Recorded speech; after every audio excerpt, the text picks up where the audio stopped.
Hello, guys. Give me 1 second here. Make sure I'm all good to go. Audio check. Camera check. Okay. Hey, everyone. It's been a couple weeks. Did you miss me? Be honest. Um. All right. So we got a lot of stuff to do today because, as you guys, we missed like heading to 2 weeks of this. I have lots of summonings to do for the both Gotcha games, Lost Stories, and RE Code. We got to go through 2 chapters of Lelouch of the Rebellion, the first volume, since you guys want to do two a week, which is a lot of work. I don't know how long this is going to take, so we'll see how that progresses. Before we get started, I just wanted to do a quick discussion about something. I guess we can say it's a discussion. As you guys know or don't know, Kazuki Takahashi, who is the creator of Yu-Gi-Oh, was found dead um, last week. Apparently, he was by a beach. He had snorkel equipment. He might have been attacked by an animal. They don't know what happened to him. I don't think it was natural causes. Is what I was reading about.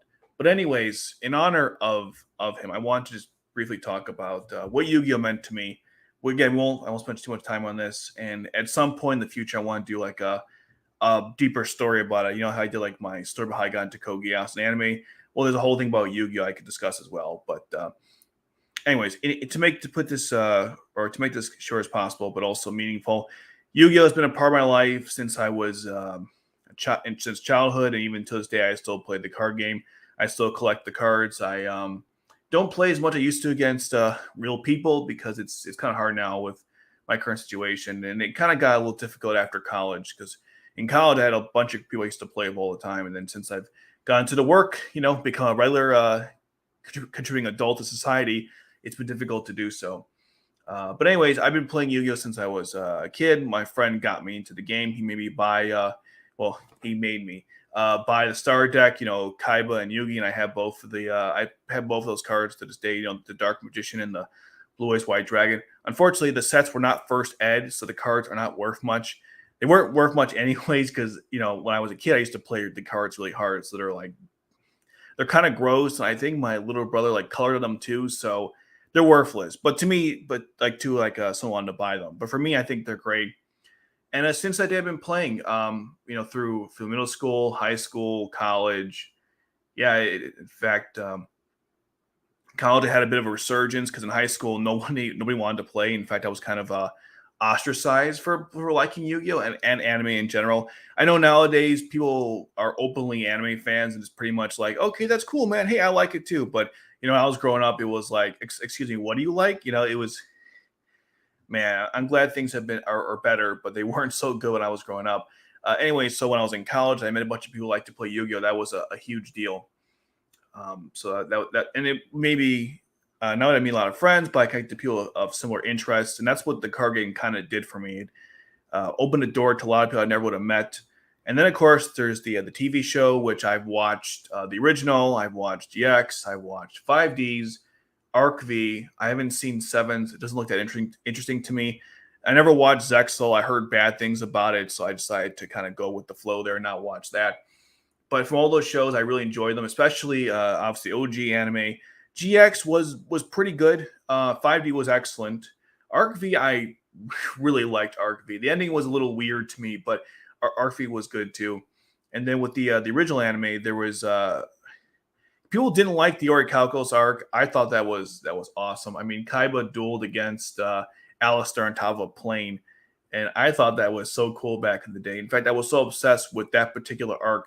I used to look at spoilers that I was like really nervous about how Kaiba was going to beat Alistair and all that stuff. And of course, the last duel between Yugi Kaiba versus Darts, that was really cool too. So yeah, it's obviously it's sad for his family and of course for the whole community. People have been out showing a lot of outpouring of I guess goodwill towards to him and the impact he has had. People have been sharing their favorite Yu-Gi-Oh cards. Mine was Dark Blade because I don't know what about that card. I just like that. I used that name, by the way, for like all my usernames back in the day for accounts or like Xbox ID, whatever it was. Like I always used Dark Blade. I don't know. It was really cool. There's even a Predator. This is completely off topic, but there's even a Predator clan I think called Dark Blade too. So I'm not sure where that even came from, but I just like that card. It was really cool, and he could like tame different dragons either by unionizing him with different monsters or by fusion summoning. So that was kind of cool. I don't discuss Yu-Gi-Oh much on this channel because it's not a Yu-Gi-Oh channel, but I've always thought about maybe dueling people in the future if like we run out of Code Geass to talk about, or if you guys are interested in general. Anyways, rest in peace, Kazuki Takahashi. Thank you for creating something that has impacted millions of people in ways you probably never expected.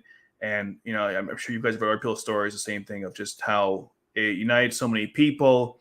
The show was maybe really dorky, but enjoyable. That dub was awesome, even though it was very corny. But yeah. So yeah. Thank you to rest in peace, Kazuki Takahashi. Okay, let's get into the actual topic of today. We are going through chapters 2 and 3. Sorry, Lelouch of the Rebellion manga. And this one kind of this entire story is a little confusing because it everything is out of order here. So essentially, you have like the whole terrorist attack from the original anime happens like way later in this story, and then like Clovis getting involved, and like it's a mess. I've considered doing like a video, maybe going through like all the differences between the manga and the anime, but because there are so many, it'd be probably like a 10-part series. So maybe that in the future it would happen. But anywho, let's get into here. And all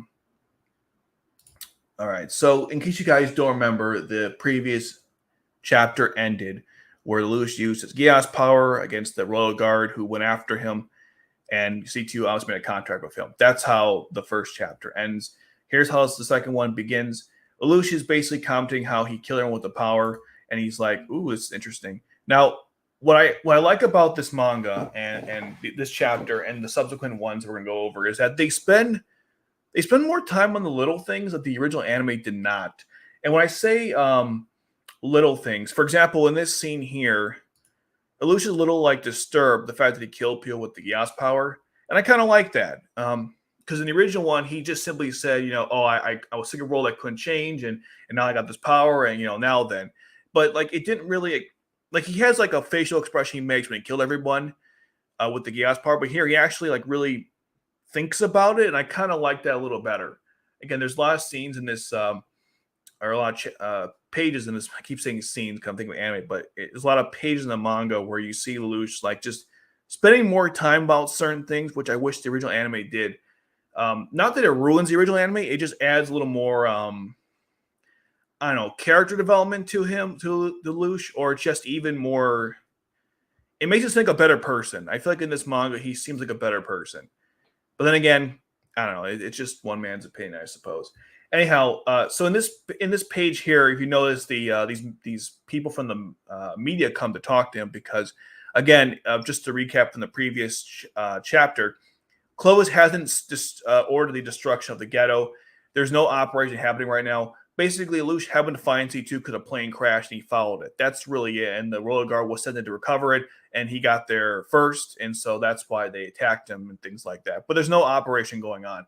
So what happened actually is that these media people come to talk to him, and he throws a mini bomb to distract them. And of course, they run away. Then he goes to C2 and said, you know, what do you want to do with this power? Kind of like in the original anime as well. And then he kind of leaves her there to dead, which is, you know, I don't know. I don't know if I would agree to that, but that's what happened. And then we see Lelouch again commenting on like this power, which again was not in the original anime. This part was, you know, what should I do? But this part wasn't, where he's like, oh, thank you for giving me this strange part, but it's a great power. Again, there's more, I guess, emotion from Lelouch. He kind of goes, he spends a little more time. The person who made this manga spends a little more time with scenes like this. Then we get to like a kind of a funny moment where Barley talks to Clovis, and again, this actually happens before Lelouch gets the power. That's why they did the whole operation to begin with, to find C2. But here it happens afterwards, which I guess is fine. Doesn't really ruin the story, just a different, I guess, order of events. And I like how Clovis is like, yeah, what should I wear? And he's like, no, sir, this is serious. You know, the C2 would disappear. He's like, what? C2's gone? You know, the mysterious girl. Then we go see Lelouch being smacked by Millie. So Clovis doesn't do anything in terms of sending people in to find C2 till much later on in the story. if you guys know, this scene actually takes place when Lelouch shoots Clovis. It goes right from this to this scene because the birds shoot up or fly away. You know how, like in traditional shows, when a gunshot's fired, birds tend to fly away. So, because the noise is really loud. But they don't have that scene, and so they just go right into Lelouch being in Ashford. So Lelouch basically went from, he was basically here with C2, and the next moment he's at Ashford Academy, which is fine. The same situation though as before. She's angry that he ditched them, and they got to figure out the whole budget crisis. But I like, in general, I mentioned before, this manga has like very chibi designs, and they're kind of adorable. So definitely appreciate that in the story. That's what's happening here basically. Lelouch is like, um, he wants to stop hitting him, obviously. And she's like, yeah, we got the budget stuff to do. And this is funny. The gut spell. Look at this. It's cute. Again, some things, the original anime was a little more serious, I guess, with the art. But, why not be funny and creative with it? And that's what they were here. So definitely appreciated that. Why am I? Okay, that was weird. Okay, I don't know why I couldn't zoom in before. So that's the deal with these first couple of pages. Which I didn't miss anything here. 1 second. Oh, we haven't seen Valletta yet. She's in the story, by the way, but her role is much different. Okay, what else we got here? I think I didn't miss anything. Yeah, okay. So then what happens is Lelouch has to leave the club when they start negotiating this. Now, in the original anime, when this discussion happens about the budget, it's like settled immediately, and then they move on. But in this version, it actually takes place over a longer period of time for some reason. So Lelouch leaves to go talk to Nunnally. They mention how he lives in the dorm and how Nunnally has disabilities. They put this in here because the entire bathing scene doesn't happen in the original anime or in the manga. So that's when Lelouch talks about how he lives in the dorms. That's how he talks about Nunnally's how disabilities. Here they kind of throw a dialogue at this point because they never have it at any other point in the story. So you see Lelouch with Nunnally. He goes, here's a news report. So if you remember, originally he went to class with Rivel and Shirley, and they're watching someone watch the footage of it, basically from a distance, about how the gas was responsible for killing everyone in the ghetto. But here they don't have that. Instead, what happens is there's a news report about some people might have been killed, but they don't discuss the people he killed, which confuses him. They change it because obviously, again, there's no operation occurring, so they can't have the cover up with the gas. That cover up still happens, but again, later on in the story, Lelouch goes to the bathroom, and he has the same throw up moment. But instead of thinking of killing Clovis, it's about thinking of killing the regular soldiers, which I kind of like because Lelouch he's not too numb to death, although you could argue because he walked past that when he was younger with Suzaku. There's that one scene where he walked past a sea of dead people with Nunnally, so I guess he got numb to that. But anyways, they substituted Clovis for these soldiers instead that he killed. That's why he's freaking out a little bit. So yeah, I guess I'm a little sensitive. Again, the for some reason the writing here is not the most accurate compared to the this one. And I will, by the way, at some point, you guys asked me, since the manga isn't completely free online for some reason, I'm going to try to take snapshots of the ones I have to post in my Discord. At some point, we'll do that because I'm going to have to anyway, since I can't show you the images. Back to this. Oh, and this is another thing too I liked. Lelouch thinks about using the Geass power to obviously get revenge for what they did to his mother, but also the fact that they killed Suzaku. Now, one thing that happens in this chapter and in the next one as well, Lelouch thinks about Suzaku a lot, and C2. For some reason, the original anime, and maybe I'm wrong, but after Suzaku dies, Lelouch says, "Oh no, they killed Suzaku, and then they're after me and stuff." But once that's over, he doesn't really think much of him. I know that the timetables are, there isn't a lot of time between the events of episode 1 and episode 3, because 3 he finds out that he was, Suzaku was allegedly the closest murderer. But between those 2 and 3, actually between end of 1 and then episode 3, Lelouch doesn't think much about Suzaku's death, even though that was his best friend. But in this manga, he thinks about him kind of a lot, which I like. Again, these are small things. They don't ruin the original anime, but I like these little details where he's thinking more about Suzaku because he was his good friend. He was a good friend of his, so his death should have had more impact. But in the second episode, he goes right to take a nightmare frame. He then joins the resistance group against Clovis's troops, and that's all he kind of focus on. Maybe that's why he doesn't think about Suzaku, but again, I kind of like how the manga spent a little more time on that. There's not a lot of time between Suzaku death and, of course, learning then Lelouch learning he's alive, but they spent a little time on here trying to show that he cares about him. Like you see here, he's seeing about Suzaku, and then he's visibly upset. So again, I like that. Now this is a funny scene. They changed the whole like how Lelouch figures out how his Geass power works. In the original anime, he talks to that. First, he uses the Geass on Colin. Well, when I say first he used Geass on Colin, I mean like in testing it. He used it on Colin. He tried to give her multiple commands. It didn't work. Then he used it on the teacher to ask about what was going to be on the next test. But here, I like this way better. They should have done this in the original anime. He goes to a random maid and uses the Geass on her to ask her to give him or to command her to feed him a strawberry. By the way, everyone in the show, when they have the Geass using them, you see it in their eyes. Only one eye, though. Instead of like the whole glow, you see the eye of the Geass symbol instead, which is fine. And then he asks her to feed him something else, and she goes like, "Oh God, why would you tease me like that?" You realize, wait, it didn't work. Why is it happening? So instead of like just using the Geass once on Colin and trying to do multiple commands, he goes, "Hey, what's going on here?" He does it twice and then figures out, oh, it must only work on someone once. So I kind of like how there were 2 rounds of figuring this out as opposed to 1. Again, it's a small detail here, but I definitely appreciate it. Also, I love the maid's expression because I guess Lelouch, as you guys know, he's super hot in this series. So the maid's like, "Why would you tease me like that?" Because ask her to feed him is very can be very sexual. So I definitely like the details here of this page. Or the way they decide to organize the story. Okay, make sure I missed anything. Okay, make sure I missed anything. Okay, got that. Okay, so now moving on here. See now you see how everyone is done here. The students, they finished up the budget.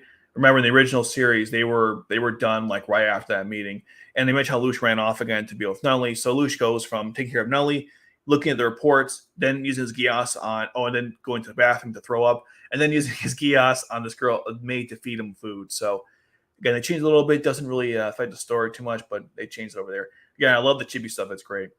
Now this is kind of a weird change for Rivel. If you guys remember, Rivel was very racist in the first chapter. Now he's not for some reason, because these people, this is some kind of trope. They're called the I think I have the right name here.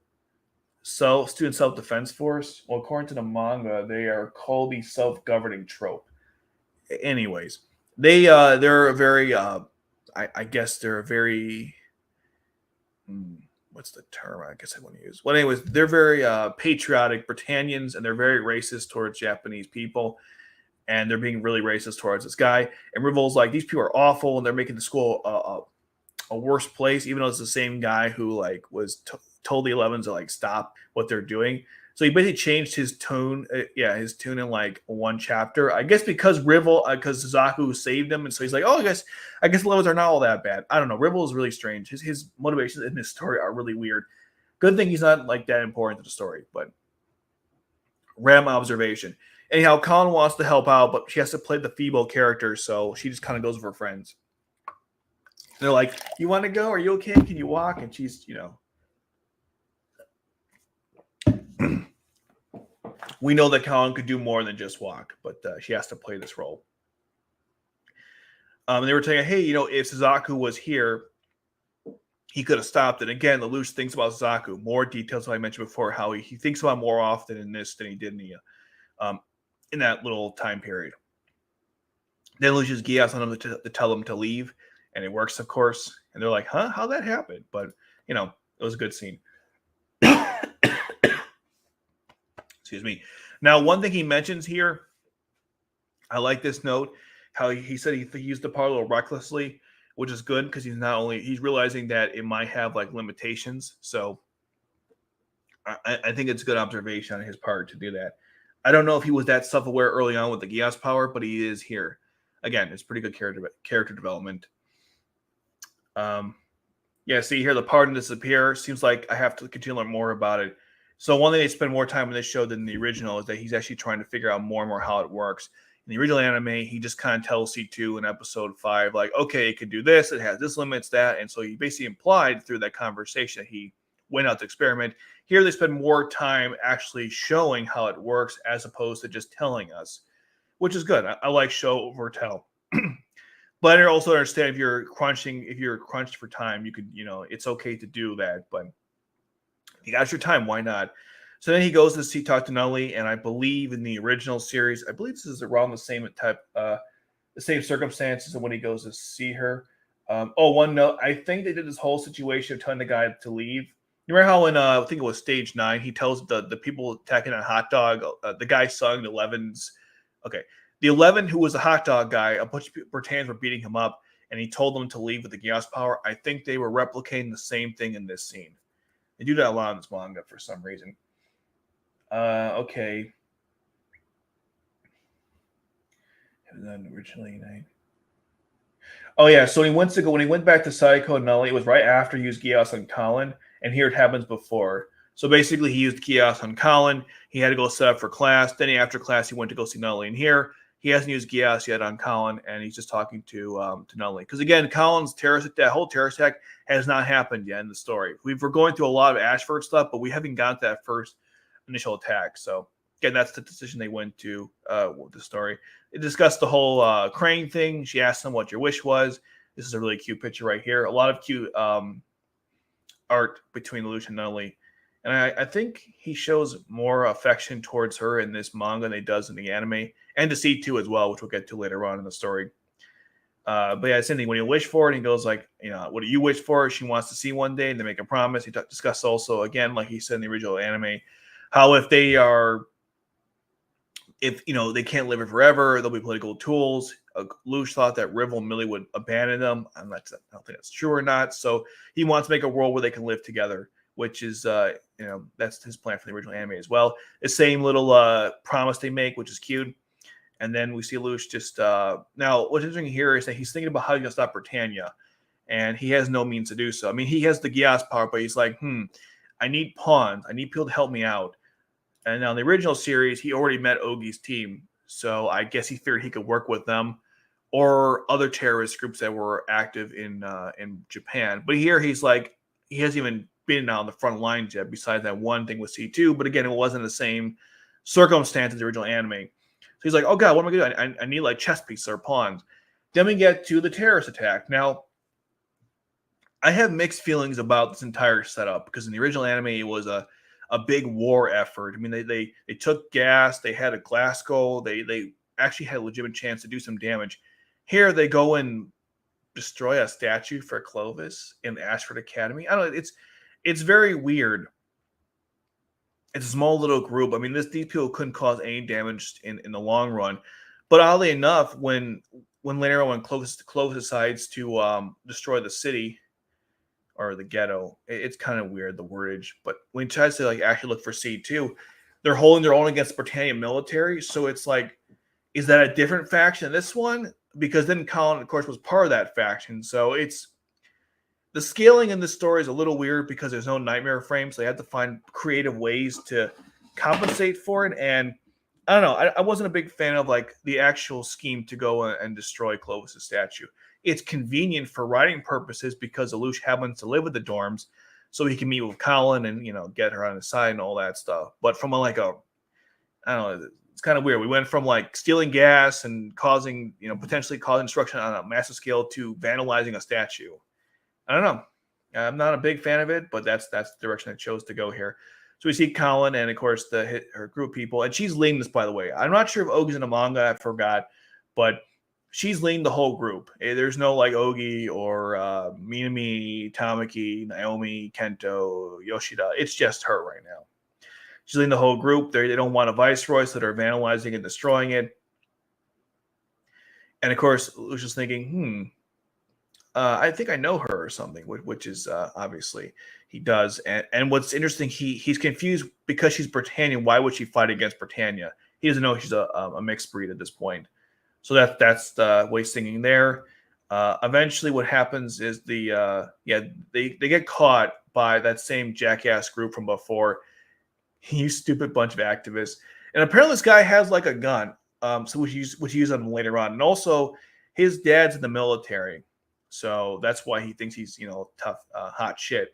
Now, what's funny is that well, not funny, but like by comparison, this terrorist group fought against like the actual Britannian military. Here, this group is fighting against a student council group. It's like the scale is just it's really weird. But anyway, I don't know how I feel about that. But anyway, so Colin runs away. She puts glass on so they won't obviously identify her. The rest of the terrorist groups are not part of Ashford, but she is. That's why she has to specifically go undercover. Although ironically enough, they all seem to be pretty like they're wearing a hat and goggles, and Colin wasn't, which is whatever.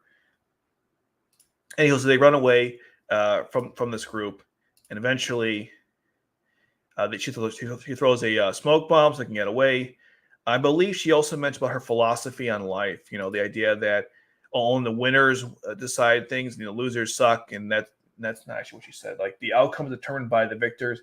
I think that's an old expression, right? History is written by the victors, and the strong survive, and the weak should just perish. And she hates that Britannian philosophy. And even Lelouch is like, yeah, I don't like the methods, but whatever. I kind of agree with her. So he wants to actually help her out. Then we get to a scene where Suzaku wakes up, and there's no Cecile in this manga, as far as I know. So it's just Lloyd, and Suzaku thought he was, of course, dead. He's not in heaven. The watch looks a little different from the one. Actually, maybe it's the same one. Actually, oh, it is. It's the same type of stopwatch. So that's Suzaku's watch from when he killed his dad, which I forgot if that's still in this manga. It's been a while since I've read it. But anyway, he shows them the watch that saved his life. And if Suzaku was concerned if like anyone else got injured in Lelouch, and he's like, well, when I went there, it was just you. I like this expression he makes. The manga has a lot of cute moments like this. And Lloyd's like, by the way, I'm not really a teacher. I'm actually part of the military. And I smoke too, by the way. But yeah, so Lloyd saves him. He says when he went to go rescue him, there was no one there except for him when he went to go and when he rescued him, which is weird because after Suzaku is not sure Lelouch is alive or not, he goes anyways to stop a terrorist attack because he said an important friend and sister live here, but he doesn't know if he's still alive though. So I guess Suzaku was hoping. I don't know. It's weird because he wasn't sure he was alive, but he assumed he was to go rescue him. Anyways, and I like Lloyd's like, I'm more of a, I'm a military guy. I'm not really a muscle type of thing, but Suzaku goes to do it anyways. And Lloyd immediately knows, hey, he always pushes himself too hard for some reason. So they're running away from so back to the terrorists. They're running away from that stupid group there. Eventually, they get kind of caught. They're kind of stuck in a certain room. They try to bind the doors so they can't get in there, but it's not going well, essentially. And their immediate solution is, well, they're kind of screwed. Also, the guy has a gun, too, again. So they're fighting a student council group or a student club that the leader happens to have a gun, which is really... It's pretty bad stuff. When all seems doomed, Lelouch calls her and asks, "Hey, you want to survive? I'll help you escape." And so he gives him what's this? Not a rope, rope ladder. Sorry, a rope ladder, and they use that to get down the stairs and they escape. Lelouch doesn't have the military uniform he had originally in the anime because this is not a military operation. This is a student council. This is like domestic terrorism in the smallest sense. So he's wearing like this weird cloak he has. He wears it twice that I'm aware of. And he tells them to escape, which they do. Eventually, they're like, wait, how do they get down to the ladder? Which is, that's what happened there. Eventually, this guy's like, wait a minute, who's the guy up there? They think he's in charge. So this idiot decides to climb the ladder. He shoots at Lelouch. He tells him, hey, only ones to shoot at those who are to be shot. And when he fired at him, it wouldn't kind of pass his head. I don't know if that's because of Valletta shot Lelouch in the second episode. I'm trying to figure out like what the parallels are between the manga and the anime. Anyways, the guy tried to shoot Lelouch and he obviously failed. The guy's a terrible shot. I guess you shouldn't climb a ladder and fire up while you're doing both. I think he also cuts the ladder too, so he can't continue to climb up, which was a smart decision. Eventually, Suzaku comes, joins Lelouch or attacks Lelouch, thinking, "Are you the one in charge of this?" Now, what's kind of weird? See, in the original anime, when Suzaku approaches Lelouch, it made more sense because he was taking out the units and he saw there was a unit like in the distance, and he kind of figured he must be in charge. Here, it's like there's some random guy with a hood. He must be the one doing it. I mean, I don't know. It's a small operation. It's I'm not sure how Suzaku came to that conclusion when he encounters Lelouch, but I don't know. I guess it's fine. It's just a little weird. And then, of course, he's like, why activism? That person could be, destruction only brings hatred and sorrow. He's talking about why you're doing this. And, of course, he figures out Suzaku was still alive, and he's very happy to see him. And then counters a smoke bomb, so he gets away. She's like, I'm returning the favor. I believe it was it here? Yeah, the smoke bomb, so he can get away. Just like how she stopped the landslide as well in the original anime. But he explains, like, he must break the chain. In other words, like, no more violence. And this is the conversation that happened. This conversation happened in stage 5 when Lelouch talks to C2 about how he would fix the world, and Suzaku talks to Euphemia in the same vein. Here they throw the conversation here. They throw the conversation in this spot here, which is fine. It doesn't really. I don't think it matters too much. The point is, it's good to understand what Lelouch's motivations are and how he plans to make change that'll actually end the cycle of hatred. And he thinks destroying Britannia is the way to do that, which he tells him, I believe, right here. Then counters the smoke bomb, so he gets away. And then the next day we see Lelouch is like, before that, Lelouch is in his cloak. He's like, he's happy Suzaku is still alive. They spent a lot of time in this one chapter showing how Suzaku meant a lot to Lelouch. When he was thinking about him, the fact that he died, and now that he's alive, it really, he's glad he's still alive. And from this point on, the two of them go in two opposite directions in the story, which the manga notes as well.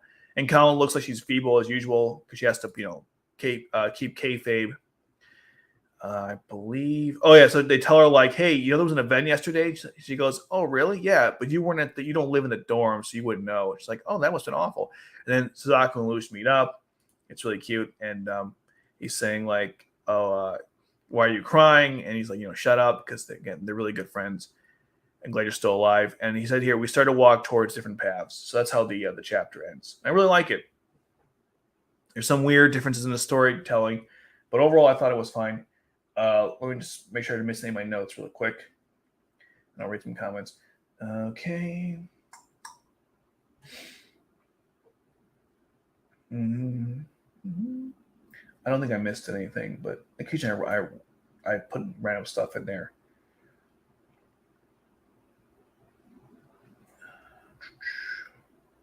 Yeah, I think that's everything.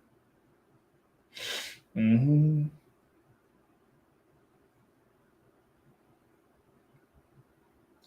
I believe it's everything. Yeah, that's all the notes I have. Okay. Let's read some comments and we'll continue on with the next chapter. What if question? What if night frames are sending machines? How would that affect the story? You mean like Ava's? Well, it probably would be interesting because it would make more sense why Suzaku could only pilot the landslide. Like it has to have like a certain time. They had a sync ratio or a sync rate that was in Evangelion, but the show doesn't really develop it too much. But yeah, it would be interesting if like the mechs could only work with certain pilots. You know how like in Eureka 7, Nirvash can only really work with either Renton or Urika. Like it had a specific like bond with them. It was someone alive. So all that probably would do is make that pilots would be bonded to their mechs, which would be interesting because it means that Zaku would have to pilot the landslide, and for Lloyd to seal, they'd have to make sure that he is alive to use it because no one else can. It'd make the Nightmare Frames a little more intimate with their pilots. Like they had, like for example, only Anya could pilot the Mordred. Only I don't know. Jeremiah can pilot Siegfried. That one's a different example because of it uses BioConnect. But yes. RIP Kazuki Takahashi, absolutely. Rest in peace, guy.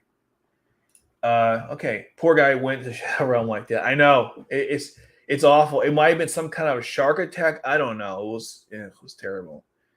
Deserved a lot better than that. I agree. My favorite Yu-Gi-Oh seasons. Let's see. My favorite seasons are okay. So in order it would be the Egyptian season. Wait, we're talking about series? Okay, well, I'll do series first. So it would be the original, then 5D, then Arc V, then GX, and I haven't seen Zexal or Sevens. Now, from seasons of the original, I liked the Egyptians the best one. When they go to Egypt, that's just oh my god, that was so good. Then the Orichalcos, then Battle City, and then Duelist Kingdom. The whole saga within the that when they went to that world that Kaiba made, we got trapped in there. That was okay. Then when they had to go and face against Noah and Gozaburo or Kaiba again on their way to the finals, that was okay. Capsule Monsters was again, it was okay, not my favorite. It was I didn't really hate any of these different like filler arc stuff, but those two, I mean, it was okay. I don't rewatch them often, which I think gives you always know about my thoughts on those particular seasons. Yeah. For GX, the last season was my favorite. The third one was good too. The other two, and they're all right. For 5D, I love the last season. That was so cool when you had Team 5D going against all the other ones during that Grand Prix, especially against the last one. One other wrestling, but the one against Ragnarok where they had to face against the gods versus dragons. That was really cool. And even the last duel between Yusei and him. Well, spoiler: he duels somebody who uses the Time Lords, and he's literally flying like he's in his motorcycle. As you guys know, motorcycles, car games, and motorcycles, and he's literally flying on a motorcycle that has like phoenix wings. It's that duel was so cool. Man, 5D was like the shit. Hello ABC, if you like me. I'm not sure what that means. Have you seen Hunter X? Have you all seen Hunter X Hunter? I have. I watched the modern version, not the original. 110 episode, which it was really crazy, but yeah, I have seen it. It's pretty good. Oh, the Nervash is kind of bullshit. So I want to say the Nervash. It has like untapped potential. So I'd probably say Nervash. What would you say got you into Code Geass? Would you say for me? Well, I got into Code Geass through watching older anime like Yu-Gi-Oh! And Sailor Moon, Dragon Ball Z, Monster Rancher, Mega Man Battle, MT Battle Network, I think it was called. I watched those originally, and then I didn't watch like the modern stuff until much later, like 2009. And then I watched all the big stuff then. So that was, Code Geass, Death Note. I watched some old 90s stuff like Bebop and Trigun, Ronin Kenshin, Samurai Champloo, eventually Clannad. Oh, and GTO. I watched that too. And of course, Monster. So that's kind of like, it was like, what got me to Code Geass was just the fact that it was the popular anime at the time. And I only watched that because of shows like Yu-Gi-Oh! Which is why without Kazuki Takahashi, there wouldn't be, this channel wouldn't exist.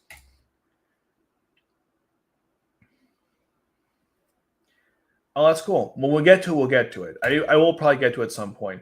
There's no announcement of Zero Capture, so What does they got in Code Geass for me with zero return speech at the. Oh, I see what you mean. Like, what kept me going? I don't know. That's a good question. I'm not sure exactly what specifically the show kept me watching it. I guess the entire Rebellion in general was interesting. I don't remember. It's been so long when I first watched it. Konkozi versus the Money from Eureka 7, the Gurren Flying version versus the Type 8. The City 8 Elements would probably win, but her thing at the end was pretty OP as well. The Nerve Rush and her Nerve Rush is like really cool powers, but like the City Elements is the Hadra Cannon is not Hadra, the not Hadra Cannon, that's a different one. The what is it called? Give me a second. The Radiant Wave Surger Blast, like that gun is OP as hell. The thing about the Nervash is again they have like untapped potential and they work off like your, if I'm not mistaken, like your own personal energy, and you can definitely like if you're really feeling it, the mech will respond to your emotions. Where a little stutter there, where the Gurren is just a nightmare frame. Like you can use it the best of your abilities, it will do really well, but doesn't really give a shit how you feel. Versus the Nervash does. So that's the problem with fights like that. Now, a better fight might be like the Nervash versus the what the hell is it called? The one that the Full Metal Panic mech, the I forgot what the hell the name of it is. The one where it has like that special the driver where that also is affected by your mind and your emotions. I forgot what the frick it's called. The something driver, the lantern driver. Yeah, that would be a different fight. That's the weird part about that stuff. It's where the manga has no nightmare frames. It's like having Starfall with the Force and Lightsaber you without the cards. I mean, it's definitely a detractor. And a lot of people didn't like the manga for that reason. So I definitely agree. It's a little weird, but I mean, it's a little. Except you do have Geass though, right? It'd be weird. It'd be weird if there was no Geass in the story. So I would say to your comparison, it's like Star Wars without maybe the lightsaber, but you do have the Force. Maybe Yu-Gi-Oh without the cards. Yeah, that's a fair point. I tend to forget that I'm friends in the show, anyways. Yeah, that's funny. Code Prime fanfic. Ooh. Oh. The original manga isn't that long, right? I think it's only 3 volumes. For Code Geass, it's 8 volumes. I'm not sure which one you're referring to. Ribble's always a racist. I mean, episode 1 and 2 and 22, you talk confident Japanese are inferior to Britannia and smiling to old men being now a Japanese kid. It's a fair point. I think I don't notice as much in the original anime because of the fact that you have like characters who are so unapologetically racist and also very openly racist, like Nina, Cornelia at one point, and of course Alicia. So I don't even think about Ribbles much. I don't think of Ribbles in general. I'm a little sad about it, but it's fine. They cut a lot here. I mean, Cordelia's not in the manga either for some BS reason. So,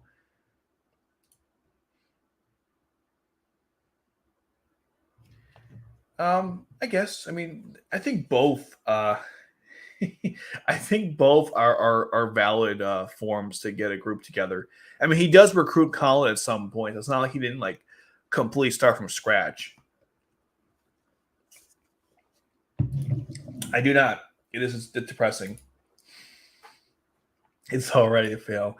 Oh my god. You're right. She unfortunately like as much as I like the character, I can't disagree with that. She's not that important because she was responsible for. I mean, Lloyd helps create the Lancelot. She of course assists on it, but if you said Lloyd did it all himself, it'd probably be about the same experience. Again, they want to have Cecile Lloyd with Suzaku because they were trying to copy Evangelion's same dichotomy where you had Shinji, Misato, and oh my god, I always forget her name, the blonde lady.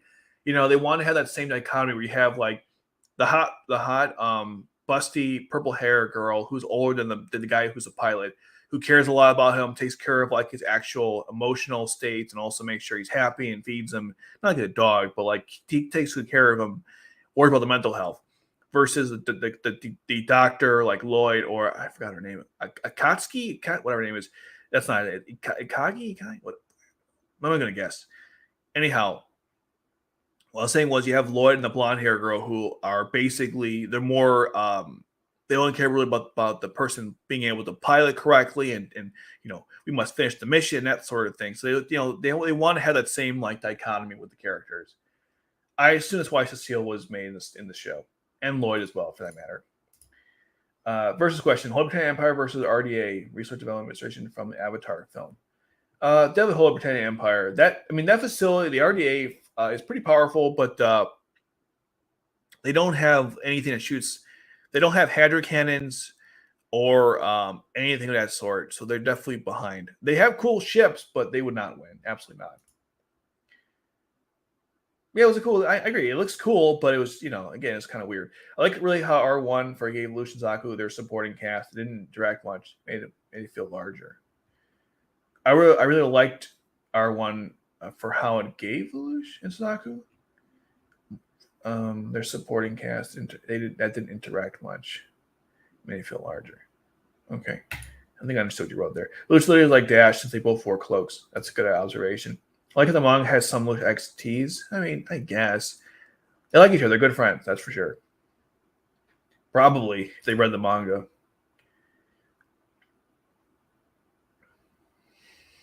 If I want to lose my hair, I'll definitely check it out. I don't have much left, but sure. For Yaoi fans, the big thing in Clamp is that was so full that the writers say that their friends may roll their eyes. Wait. Oh, okay. There's like, yeah, that's true. Like even X. X is one of their earlier mangas and anime, and that had a lot of yaoi stuff in there. Sure, the changes work. Not sure about the whole. I'm not sure about the whole. What was I gonna say? No nightmare frames, but yeah, the changes are definitely interesting. This is more of a more laid back story with both the art and like the overall arc of it, like design. Sorry, not arcs. And there's that too, but not in the way I said it. I stopped watching Yu-Gi GX Yu-Gi after GX. The last dub episode made it look like Jaden died if I was a kid. Yeah, that was the weird thing about GX. It was like they didn't dub the last season of GX, so you had to watch it subbed. And when Jaden died, it was implied he might have died when he fused with Bell, which was kind of upsetting. So that's a good point. But it was the last season. If you haven't watched last season of GX, it was really good. I really love that last season. First, the intro is really good. It's still it's still what's the term? It still claps. I forgot what term people use nowadays to explain like it still hits, it still delivers, whatever. It's good. And the actual like story between what's his name, Alexis's brother, Atticus, I think that's probably not his real name. But it was Atticus, and I think it was Zayn had a friend, and there was a whole like thing behind that. And of course, Ubella and Jane are a team, which is really cool. So there was a lot of, and of course they're fighting the darkness. That was the villain. It's always the darkness. Yeah, it was kind of weird. Colin should wear a full mask. I agree. Yu-Gi-Oh! Definitely was one of my favorite childhood favorite. My favorite was 5D. My least favorite was Zexel, since June was the least favorite. You boy, and very annoying. Also, he was a really bad duelist too. By the way, he lost all the time. He was like one of the worst records. The reason why the rating racer is so OP is the microwaves are really dangerous. They don't burn you, but they cook you. It's pretty much instant kill. Yeah, they're powerful. And a lot of memes in manga were safe and LA safe as well. Pretty much, yeah. I wish it was Parasaku's flight team in R2 as a coach. He should have a squad. That'd be kind of cool. I don't know if like Ritsu Akagi. I was close. I was like Ikatsuki Akagi. I was close. Thank you. I don't know if she's like a competent enough Nightmare Frame pilot to be part of a squad, but that'd be kind of interesting. Yeah, thank you. I can't remember her name for some reason. Couple versus question: Lucian C2 versus Renton Eureka. That's hard because they're almost similar characters in that, or similar dynamics. Where Lucian C2 were basically they were together. They're almost the same type of purpose. They both piloted obviously the Gwaine together. She gave him the Geass power, which he used throughout the entire series, and then Eureka didn't give Renton a particular power. But they both work together through a similar means. So that's interesting. They're also much younger. I mean, Eureka and Renton are what 15, and Lucian C2 are 6. Well, she's 16 forever, but I think mentally, a lot older, obviously, and he's like 17, 18. So it's a little different. They go through a lot of weird stuff. Like Eureka is not whatever. Spoiler: no one cares anyways. Eureka is not human. So because she's not human, she goes through some weird like transformation of her body because I'm not gonna say what she is, but she's not human. So there's like a whole weird part where she like became like part of a cocoon, and Renton tried to help her out. It was a cute episode where she wanted to put makeup on because it'd make her more attractive looking, but she did a horrible job, and it was kind of funny. Also, like Eureka has this thing where she I don't want to smile. This is not funny. She killed like a bunch of people back in the day. She was like a soldier in the military. So C2 wasn't like that, obviously. She was used for experiment, but Eureka was literally turned into a soldier, and she killed a bunch of people, and she took care of the kids of the people that she killed because she felt bad about it. But back to the dynamics between the two of them, it's a very similar relationship. Although I think Ren and Eureka had maybe a slightly closer moments because they literally lived together. And I know Lelouch and C2 lived together as well, but like when they were together, it was much more of a. I'm trying to find the words to describe this. It's very difficult because it just maybe it's just I can't describe, but it just felt like there was something closer about them, especially later on toward the end of the series. They were clearly in love with each other more openly and much sooner than C2 and Lelouch were. Actually, they weren't even openly in love until the last episode, and even no 24, and even then it was up for debate. But Renton and Eureka were much closer, and they were in love much sooner in the story. So that's the thing. Like C2 and Lelouch never really got to that step yet, and Eureka and Renton got there much faster. So they had more time. They had more scene to show it off. I think that's why I find them to be a lot closer in the whole like romantic dynamics. I'm not sure what the question was again. What was it? In terms of relationship development. Okay.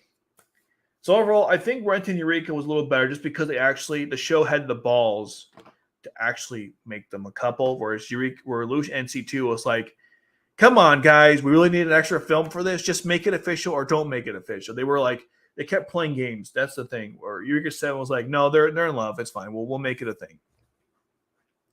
And it's a little hard too because again, Eureka is not human, so it's a little stranger relationship. Where C2 is an immortal, but she's still, human.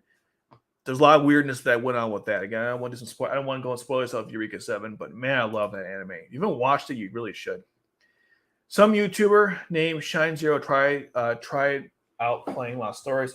He really loves it, saying strategies and a lot like Code Geass, and he goes on a rant about that Janitary Code sucks. Oh, I know who Shine is. I know who that is. He does. He makes videos on gacha games, I believe, right? Shine. Let's see.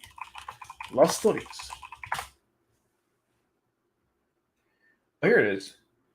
I'll think of someone else. Let's see. Oh, never mind. I was thinking of someone else. There's a. Sorry, my brain is too fast for my mouth to keep up. There is a person on YouTube. There's a couple who do like gacha games. And that's all they do.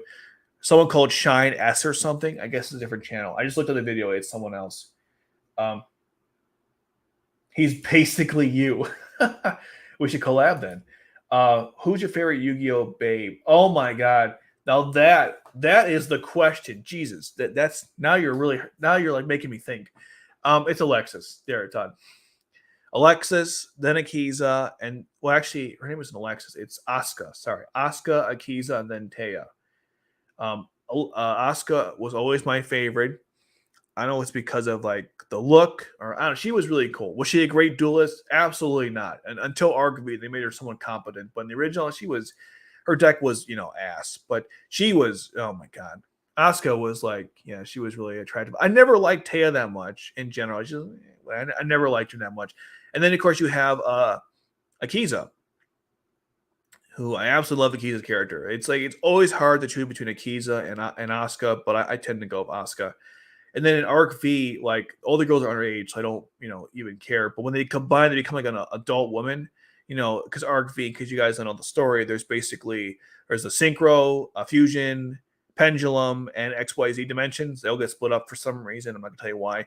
And so this girl is split into 4 different versions of herself. When she combines into one, she's like an older woman. She's very attractive as well.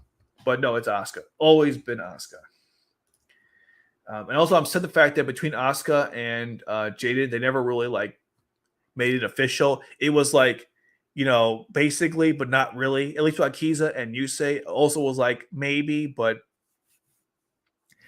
I will say though, Akiza as an adult at the very end of 5D, very attractive looking. Any characters that you like more in the manga than the anime? You mean this manga? It's been a while since I read this. I don't remember. I'll have to follow up with that question when we're near the end because I have to go through like I have to go through the whole story again. It's been a while. At this point, I mean, we don't have too much on certain characters, so it's hard to say. They're very similar they were in the original anime. I think he lost 33 times. He was really bad. That's right. I remember it was like a really crappy win record. So Akbar versus Dominic and Money.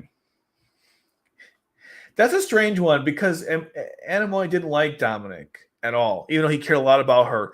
Originally, she was under him because he was part of the military, and it was more of like a soldier type of relationship. And in the end, it was really heartwarming. I don't know. I think there are 2 different relationships, too. That's the problem because Zaku and Euphemia is basically, 2 worlds coming together, almost a Romeo and Juliet type of thing. And Amoni and Dominic is like the classic, you're under me, you must do what I say, but I actually really care about you. The military does not care about you, and I ultimately follow my heart and take care of you and not do what they say. So it's a very different type of relationship. I kind of like Anemone and Dominic more. There's a scene in Eureka 7. Okay, spoiler alert, but again, no one watched the show, so who cares? But there's a scene where he's falling to go find, I believe he's falling to find Anemone, and then like that weird animal that they came along, like holds their hands together, and it was a really nice scene. So that one really emotionally affected me. Like Zaku and Yafine was a very also emotionally impacted me, but Dominic and Moni, that was a great scene. That's all I'm gonna say. The relationship was awesome.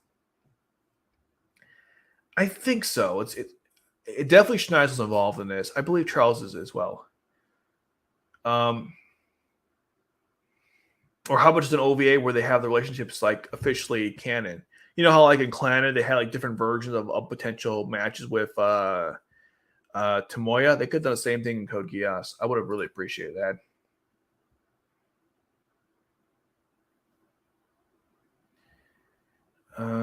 What was the context? That's a little different though. Oh wait, you're saying when they have that? And wait, didn't they already have which is called Lost Colors? I think that's more of the same story, but like they just have a new character, Ray, that you play as.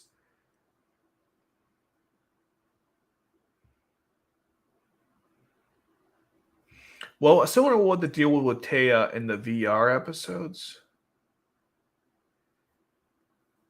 You mean the virtual reality one? Oh, are you referring to one when they were in is that the one when they were taken in by Noah and goes over Kaiba, or the one when they went to go and rescue Kaiba when like his system went crazy? Whichever one you're referring to. Again, I never really noticed that too much about her appearance. I know that the dub censored it a lot, like especially in 5D. Akiza, as you know, she's a very busty woman. All the main girls in Yu-Gi-Oh are, but in like the dub, they neutered her. They basically made her flatter, or they got rid of like the curviness. Same with Asuka. I don't remember Taya that much having that. I do remember. This is a random memory about Yu-Gi-Oh, but there was someone on my bus. I used to take a bus to school, and someone in my class had like the Yu-Gi-Oh manga. And I remember there was a image of Taya in a bathing suit, and I was like, "Man, Japanese people are perverted." That's all I was thinking when I watched. I was like, "This is disgusting." And let's be, it was a very tame image of her. In fact, I'll show you what it looked like if I can find it real quick. Let's see if I can find it. It was like a bathing suit, Yu-Gi-Oh manga. I'm pretty sure I can find this. It was. Hopefully, there's nothing really disturbing here. Hopefully, I don't find like pornography. It was an iconic picture from the manga. Oh come on! Don't do this to me. It was like it was a really tame image, but I was such a kid back then. I was like, what is this crap? Where was it? Taya, maybe I'll type in Taya Gardner.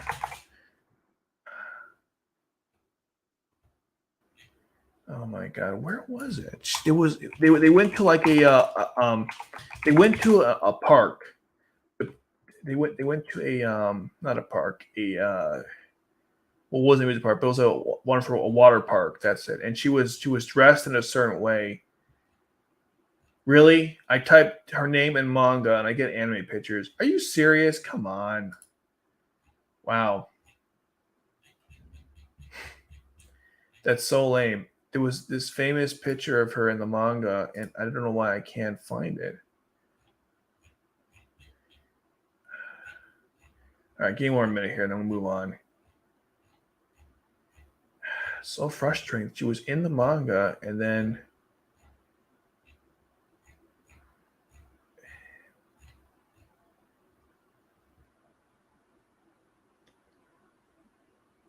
it was this design, but that's not the. Hold on, let me type that in there. The Toei version of her, Anzu. Maybe I type in Anzu, I'll find it. That's why I probably can't. That's probably why I can't find it. Let me type in Anzu. I know this exists. I'm not. I know this is a thing. Mm. The manga was weird in general. There were some imagery that I was like, ooh, that's weird. They definitely took liberties with the characters. All right, one more Google search, and I'm giving up. Okay, let's just type swimsuit, and that's it. And if I can't find it, I'm giving up. I'm really frustrated though. I know this is a thing. Yeah, here it is. I found it. Oh, thank God. I was going to lose my mind here for a second. Here it is. This is what it was. This is what she looked like in the manga. And I was like, ooh, I remember reading as I saw as a kid. I was like, what the hell is this? That's what it was. Very tame stuff, but I was like, this is like, at the time, like, this is really bad stuff. But anyway, that's what she looked like in the manga. Sorry, that was a weird tangent. Apologies. Okay.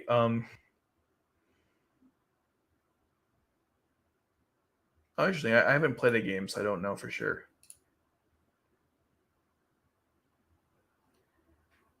Really, I should watch it again. I never pay attention. Would you say one of your top 10 favorites? I've debated for a long time. I think I probably will put it up there.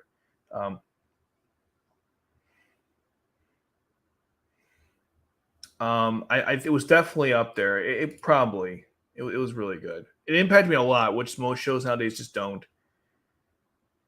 Really? Yeah, I'll take a look. Let's see.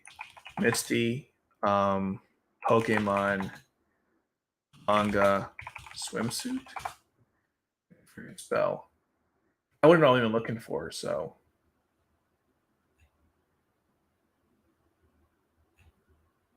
yeah, I'm searching, but I'm not sure what I'm looking for. So I'll take your word for it. Anyways, that's what that. But yeah, Yu-Gi-Oh, man, I remember that this guy had this manga. I think it was a Shonen Jump, and it had like part of that in there, or it was an actual manga of Yu-Gi-Oh. But I remember looking at that image of Tate, and I was like, "What the hell?" I was a young kid back then. That was basically the first thing I've ever seen that was perversion from Japan, I guess, and that wasn't even that perverted to be honest with you. But when you're a kid, that's your opinion about stuff are obviously much different. Anyways, let's move on now to chapter 3. Took us about 1 hour. Okay, good. I'll reference for later. Okay.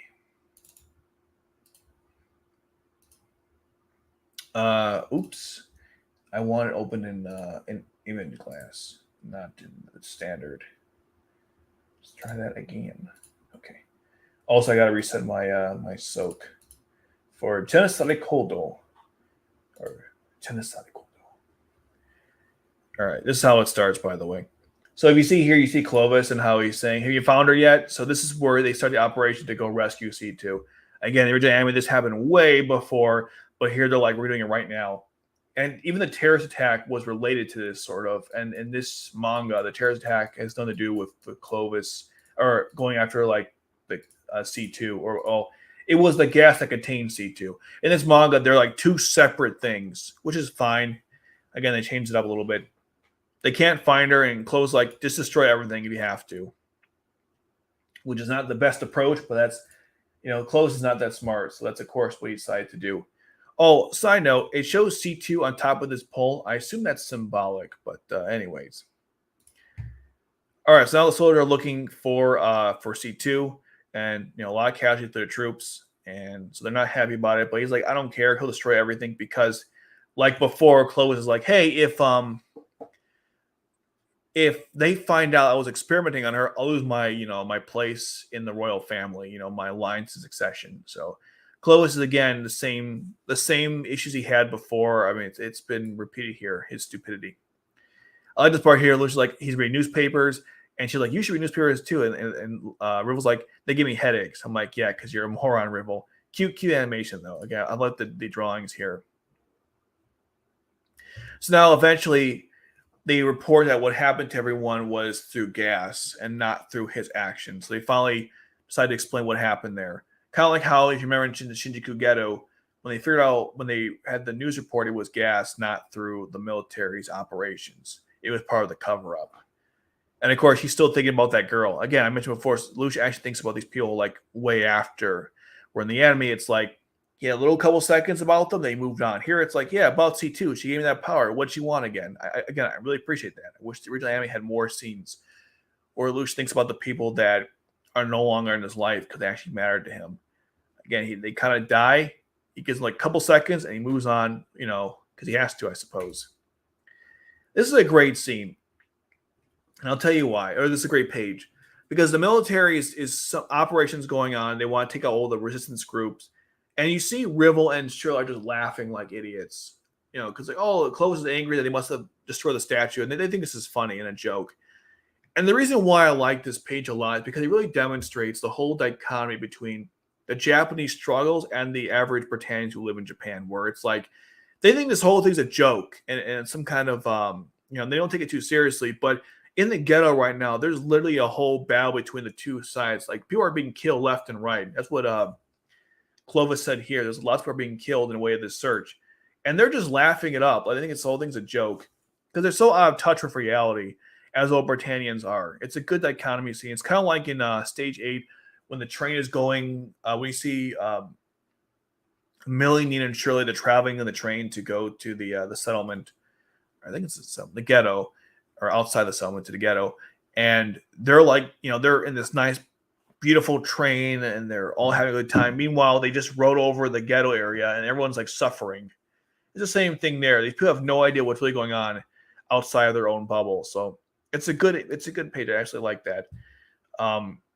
He knows it's Colin, by the way, so he goes to talk to her, and she's kind of sitting there upset because she wants to go help out her friends, but she can't because she's in school right now, and she can't contact them either. So then this a piece of a cinder block falls from the window, and Lucia's like, "Hey, it's dangerous." So she goes and takes it out, and he's like, "Oh my god, it's totally her." He wasn't sure before, but it confirmed it. And Colin's like, "Oh no, did he see me?"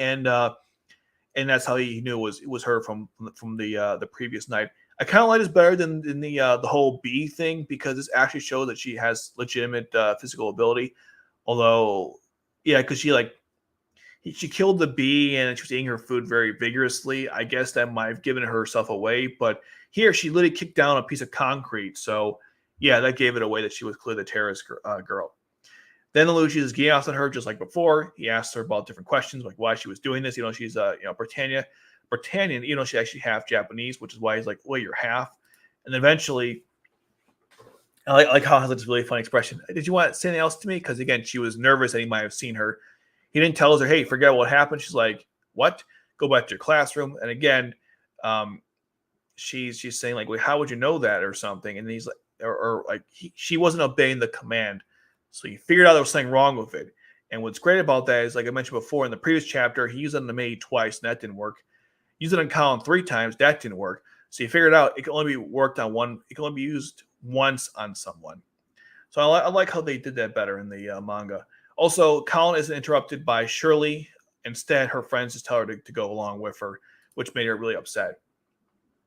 Then we get to another scene where, before that, I should mention, Lelouch is upset that he failed with Colin because she now realizes that he knows what's going on. Now, what's kind of weird is that Colin decides she wants to take him out, but Lelouch doesn't really think about taking her out. Whereas in the anime, they both realize they gotta deal with this problem, and Lelouch didn't even think about it too much, but Colin did. I'm not sure why they changed that. He sees Suzaku. This is I like this part here, and he goes to help him out because he's washing clothes. And Zaku tells him, hey, dude, I told you we shouldn't be near each other. Leave me alone. I wish this was an original anime. This is it's a simple page, but it's like they should have had this where he tries to help him wash his clothes. And Zaku tells him, dude, seriously, stay away from me, because of who you are. I would have liked this so much if that wasn't the original anime. And then, of course, the same thing, like, why do you take all this stuff on yourself, all this burden and sorrows? And that's the same thing that Lloyd made mention of in the last chapter. I like that part there. Again, they're in school, and Colin's only thinking about, hey, he could have been that guy in the cloak. His voice sounds somewhat similar. I mean, it could be him. I'm not sure, but I got to take him out. And Lelouch doesn't even think about that. So I don't know why they chose that approach, but he doesn't think about taking her out, but she thinks about taking him out. Now, of the two approaches where they had, well, that was three, but we'll say the two from the original anime and the manga, I like it a lot better. Instead of like Lelouch going to Colin saying, "Hey, I want to talk to you in front of the girls and Shirley," instead Colin just stalks him to the student clubhouse where he hangs out a lot. I like that a lot better. I enjoyed that a lot more, and she's aware of his sister being disabled, and there's no like bathings, there's no shower scene or any of that nonsense. Instead, it's just all the discussion kind of happens here, which I liked more. So when she goes to encounter him, he's like, you know, if you want to go into the clubhouse, you can. And she goes like, you know, 2 nights ago, where were you? What happened? And he's like, I was at home. He pulls out the knife, and don't fool around because she was going to kill him or not. And then eventually, she's called through her the same device that was used, the communicator that was used in the previous 2 nights. So she's contacted by Sayako, who plays a recording of Lelouch talking to her. So again, there's no situation in the shower. It's a radio transmitter. There's no situation in the shower. None of that stuff. They simplified the whole thing. She stalks him by the clubhouse, and they have their little conversation. I liked this a lot better. I thought it was simpler and gets to the point, and I think this makes more sense too. Like, why would they go into the clubhouse to have a private conversation? I mean, I guess outside it's not private either, but I don't know. It seemed more natural to me. Like Colin would probably do that. And then, of course, she's like, "Okay, I guess you're not the person I thought you were." And so Lelouch is like, "Who was that?" And she's not really sure. And so she kind of like doesn't tell him. Eventually, like the council, and this I like too. The council says, "Hey, who's that person with you?" And he's saying, "Oh, she wants to join the student council or something." And she goes, "Yeah, I'm weak, so let me join it and stuff." They changed the whole dichotomy or the whole situation. Instead of Millie like saying her father suggested it because of her being weak, they just kind of make it up on the fly, which I kind of liked, because Lelouch was like, I'll go along with this because I don't want her to suspect me, and that's what they decided to do. I kind of prefer that as opposed to the original anime. I think both are fine, but this was a little more simpler and to the point. And then eventually what happens is after you see Sayako, the Geass was used on her, and he's like, yes, the plan worked. And I believe he said here, by the way, like he was surprised she was fooled by it, which I liked. Again, it's a little more like breaking the fourth wall, as saying, or just being more honest, like, hey, I can't believe that actually worked. Where the original anime, it's like he expected it to work. Here is like, I'm really surprised that actually worked. Old Nelly joined them too, by the way, for like the party to welcome Colin. And they don't show you the party, so I assume it just happened. It was a normal event. They discuss how it would have been good if she could see, but they don't actually show you, Millie bringing the food, the whole incident with the bottle, the champagne bottle, which again doesn't happen here, which is fine. And of course, Lucia's like saying how, it's going to be fine. I can't forgive them. Thinking about Britannia. He doesn't say that out loud, of course. He hugs Nelly really hard. I like this where she says, this is so cute. She says that, you're hurting me because he's hugging too hard. Again, this manga has a lot of the cute moments that you don't see in the original anime because of the art style. Because you see Lucius hugging her so intently because he's thinking about how Britannia, stole the freedom Nelly's body, his mother's life, and he's going to go, of course, take revenge and make a better world. Meanwhile, he's literally hugging Nelly way too hard. So I definitely like that scene. Now, here's the weird part about this chapter I don't like. So basically, Lelouch talks to Colin, and then she joins the student council, and then he talks to Nelly. Then we go right to the whole conflict that's happening right now in the ghetto. And Lelouch breaks into the G1 base, which means that between these two events, Lelouch traveled to the G1 base. Colin also traveled, or not G1 base, to the Shinjuku ghetto where the operation is going on, and so does Colin. So there's a big time skip they kind of ignore. No, I'm sorry. They have a time skip instead of showing us how they got there. See, in the original anime, the whole operation for him to get to Clovis in episode 2 was a little more thought out. And here it's just like he just goes on there. Now, granted, with the Geass power, he could do that, but I liked it better in the original anime where he escaped the Sarlin, he wore the armor, and he got through to the G1 base. Because no one, he's in a black cloak. Now, granted, he used Geass everyone to let him through, but still a little suspicious that a guy in a black cloak is walking towards the base, as opposed to someone wearing the military uniform. So a little contrived here, but I guess they had to speed up the story. He also mentions Clovis that the Japanese people are providing a lot of resistance, which again makes me confused why the same group was, vandalizing a statue. I don't know, and they couldn't take out a simple student group. Maybe it was a different faction of the Japanese force. I'm not sure. Anyways, they couldn't find it, so he tells him to go blow up buildings, whatever it takes. And then Lelouch breaks in there, and the conversation is a little different from the original anime because he first reveals himself as Lelouch, and then the fighting stops. In the original anime, he first tells him to stop the fighting, and then he reveals himself. So they changed the order there. Doesn't really matter a whole lot, but I noticed that immediately when I was watching this, or reading this, sorry. I'm tired. So yeah, he's same thing he said before. I'm here to change everything again. So nothing really, nothing new there. Colin going back to this warehouse again. It's a little strange because originally they did it. They were running away from the military. Here it's just like I guess they're also running away from the military. But it sounded like from what Clovis said, it was like almost an even fight. So why would they be running away? I don't know. Anyway, before the guards can go and kill them all, there's a ceasefire. Also, Colin doesn't call it to her brother, so I'm going to assume then he's not in the story, or he's not an actual character in the story. She shouldn't say like, brother, Nisma, whatever. She just stands there, I guess. And then again, the whole thing is a ceasefire. Now, what I like about this is that he tells them not only stop killing people, but help the injured and stop destroying buildings. I thought it was good. It's a nice little touch there. I think the original anime should have the same thing where it's like not just stop the fighting, but also help out the wounded. Because Lelouch could have made him do anything he wanted, theoretically. So I do appreciate that little change in the story there. See, I intercedes for it like you wanted. Good, great job. And then eventually he asked him, he of course he thought he died, which was I guess the story that was explained, even though it wasn't. He wanted him to rejoin him. And he's like, yeah, I'm not doing that again because, my mother got killed. And then, who killed my mother? And he's like, well, it wasn't me. Because apparently, Lelouch, as you guys know, he thought that because her mother was a commoner, that the nobles didn't like her so much, and they staged the killing, and they made it seem like it was terrorist. That's not what actually happened, but that was his interpretation. That was his theory. And Chloe's like, I didn't kill her. So he's like, okay, well, who did? And he goes, oh, Schneisel. And he doesn't say Cornelia and Schneisel. He just says Schneisel because Cornelia's not in the story. Then we even see a little bit of Schneisel as well. I think he thinks about him. I guess I skipped that image. But there's a page of him thinking about how Schneisel is like one of the smartest people in the royal family.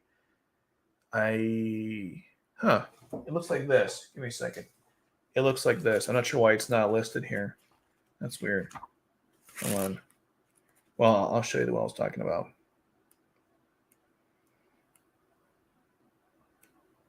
Yeah, this.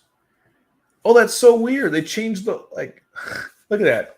Here's what it actually looks like in my version. You see this? You see Schneisel is like it's the same image as this panel here, but Schneisel's face is like blacked out. Like, what the hell? Okay, that's weird. Where'd they get these scans from? Anyhow.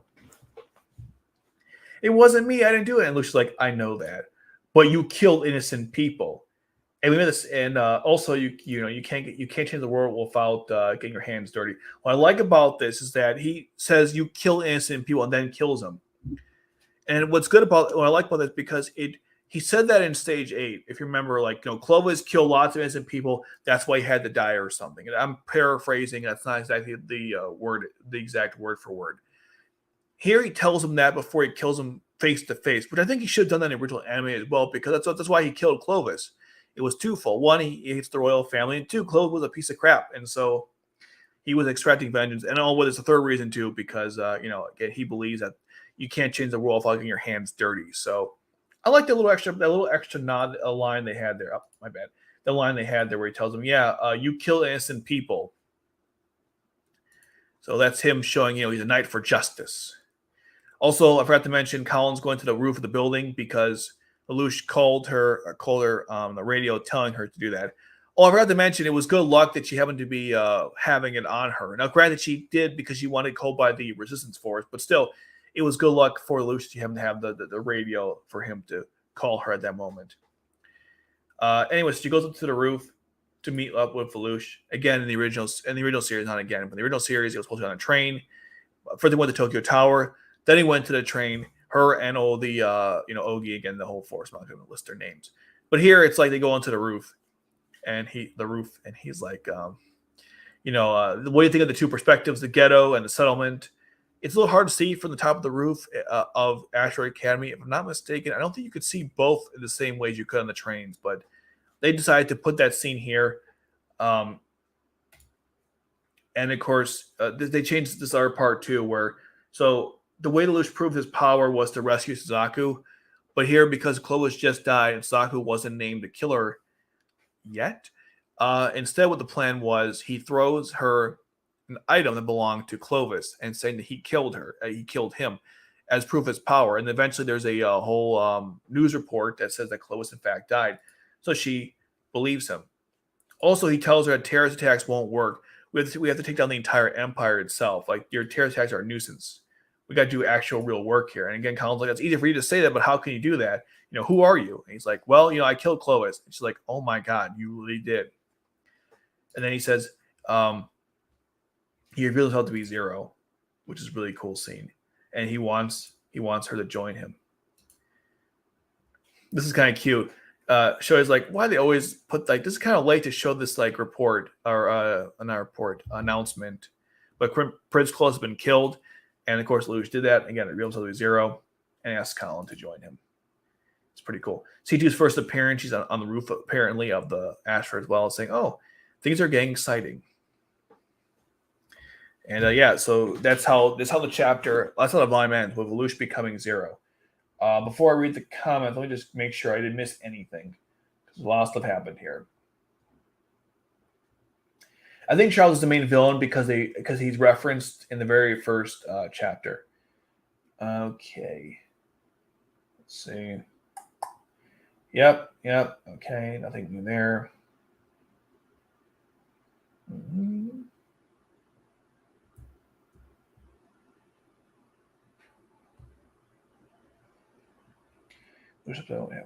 Okay, I don't think there's anything I missed here.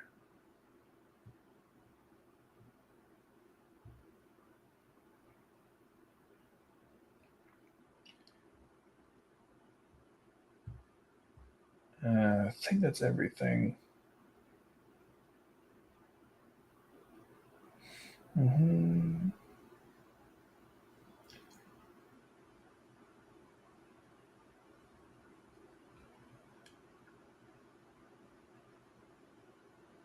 Yeah, I think it's everything. Okay, cool. All right, now let's see. Read some comments here. Yeah, I didn't miss anything else there. Okay. The U.S. manga really edited to make Missy's skimpy swimsuit a full body wetsuit. Yeah, I could look it up, but I don't exactly remember. I wouldn't know what I'm looking for. I'm sure it's kind of old, obviously. Marion still being alive does raise questions on why she didn't rescue C2. The only thing I think was Marion's body really died, so she couldn't take her code. Well, I think she's dead here, but you mean like her mind in C's world? I think that's what you're asking. The idea I think is Marion's body really died, and she just body hopped so she couldn't take the code. I don't know. I guess that's probably what it is. No college. I disapprove. I did watch it. I disagree. I heard to say about the video. He made good points, but a lot of them I think were not correct. For example, he said that you can't win with it's hard to get level 4 characters. I have had no problems. You can't win with certain characters. It depends how you strategize to put them together. The tactics you use, because certain characters, like Rakshata, for example, she can decrease the amount it takes to summon characters.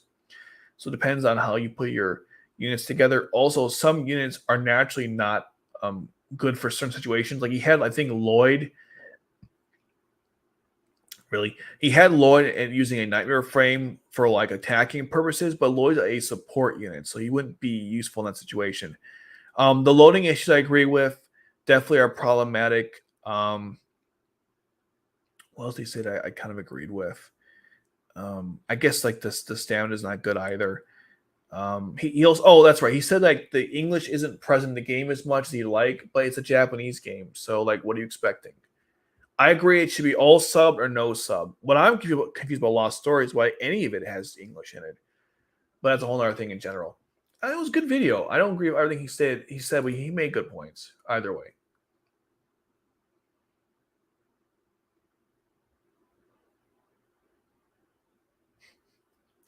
You know what's funny? Suzaku and C2 were both thought to be dead in the same episode. But yeah, it's funny. Why they cut Cornelia out? Probably time. Of all the U-boys, including the new one, Yuya from the new series. Oh, like you saying Yuma's the worst of all of them? I'm not sure. Oh, let's see. Which is your favorite or least character? My favorite again is Yusei or Jaden and Elise is Yuma.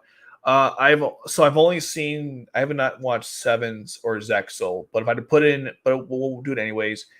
I definitely Yusei, then obviously a Tem / Yugi, then what's his name? Yuya, then Jaden, and then Yuma. And I'm not sure the other guy. I don't know his thing. I just wasn't a big fan of Jaden. He's not a bad character. It just wasn't my favorite. I really liked Yuya. He was good, especially his alternate versions, like the one that I forgot their names, but my favorite was the XYZ guy. He wasn't there that long, but he was so cool. I liked him a lot. Also, the guy who used the steroids, he was cool, and even the main villain, the fusion one. I liked all those versions of Yuya. Yuya Vanilla is okay, but his alternates are awesome, especially when he's Zark. That was cool. I hope not. I haven't gotten that far yet. I guess they have someone else instead. I try to remember. It's been a while.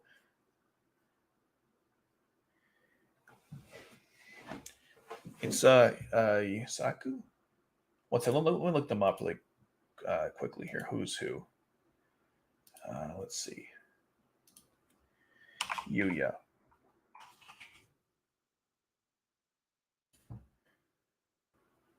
It's Yuya, right? Yeah, okay. But he has like, God, these ads. Yeah, there's Yugo, Yuto, Yuri, and my Yuto was really cool. Yuri's okay. He's kind of creepy, but Yuto was Yuto was awesome. There's a duel actually between Asuka and Yuri, and that was really depressing because Asuka was so close to winning, and then Yuri defeated her at the end with the freaking Venom Eyes Dragon. So, is that what's called? Venom? That's not what it's called. 1 second. Venom Dragon? That's not what it's called. I'm totally. I have the card. I know I forgot the name. I think it's called Starving Venom Dragon. That card is so stupid in that show. For me, Lost Stories is the best Code Geass game for now. I don't think we'll get any more games because the anime is popular and it has finished. The gameplay is good and decently free to play. It's decent, free to play, friendly. I wouldn't call it the best. Yusaku from Reigns had a sad backstory and a dark. Oh my god, I forgot about Reigns. I haven't seen Reigns either. I was like, oh my, I forgot about it even existed. He's a cool character. I never got a chance to watch Reigns. Maybe I should. I like the link mechanics. Maybe I'll check that out. Yeah, I know it's a mistake for sure. There's some like jokes here and there about like Cecile not being in the anime and the manga, but like Cornelia was very important. That I agree. That was a bad mistake. It was a mistake. It was bad. That was bad. U2 from was my favorite Arc V, but he died so early. That's what pissed me off. I was like, why would you do that? Yeah, Yu-Gi-Oh was kind of annoying, but Yuto was cool, man. I mean, I remember when he dueled against, I forgot the guy's name, but he played a Monarch deck. He summoned the Vassal. Then he summoned the first one. What's it called? Not Kaya's Rise. The one that pops back row. 1 second. Monarchs, Yu-Gi-Oh. I forgot the name of it.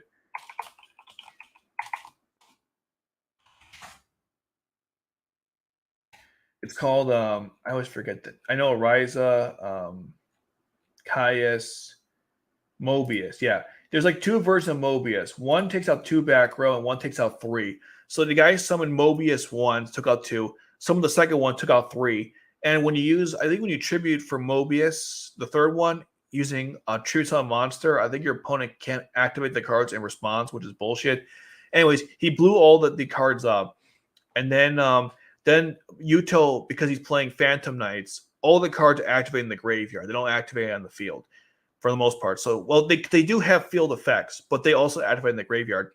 He summoned what's it called? The Rebellion Dragon, and he took the. It's really weird in Arc V. In Arc V, the dragon in the anime. Okay, in the card game, it says attach 2 materials, target a monster. It gains like half it, and it gains the half of that you took. In the Arc V, it was like you could use it. You could use that same effect twice.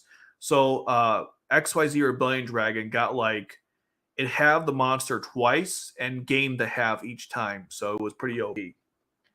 Anyways, U2 was badass. That's all I wanted to say. OTK was great.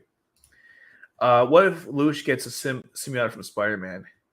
I don't think he could control it. I mean, he has a really strong mental ability to do that.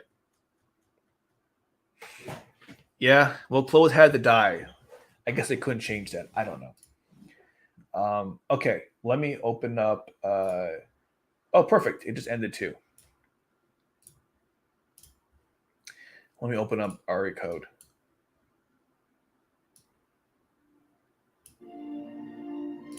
Okay. That too loud? I don't know. Oh, yeah, MS rank. Who cares? Okay.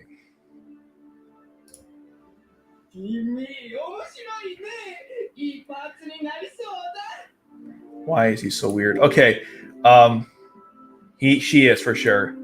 Now, I have a lot of resources saved. I haven't spent anything in weeks, so we got a lot of something to do. Excuse me. God, Mike. Where's the tickets? No. Where's the okay, here we go. I was like, where's my code link tickets at? All right, let's do this first. Let me just make sure they don't get removed. Okay. We'll do a couple of these.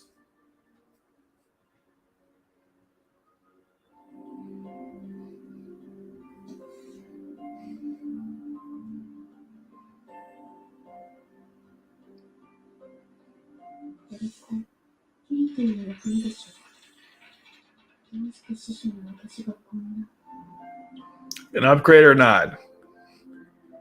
Okay, that's a good sign.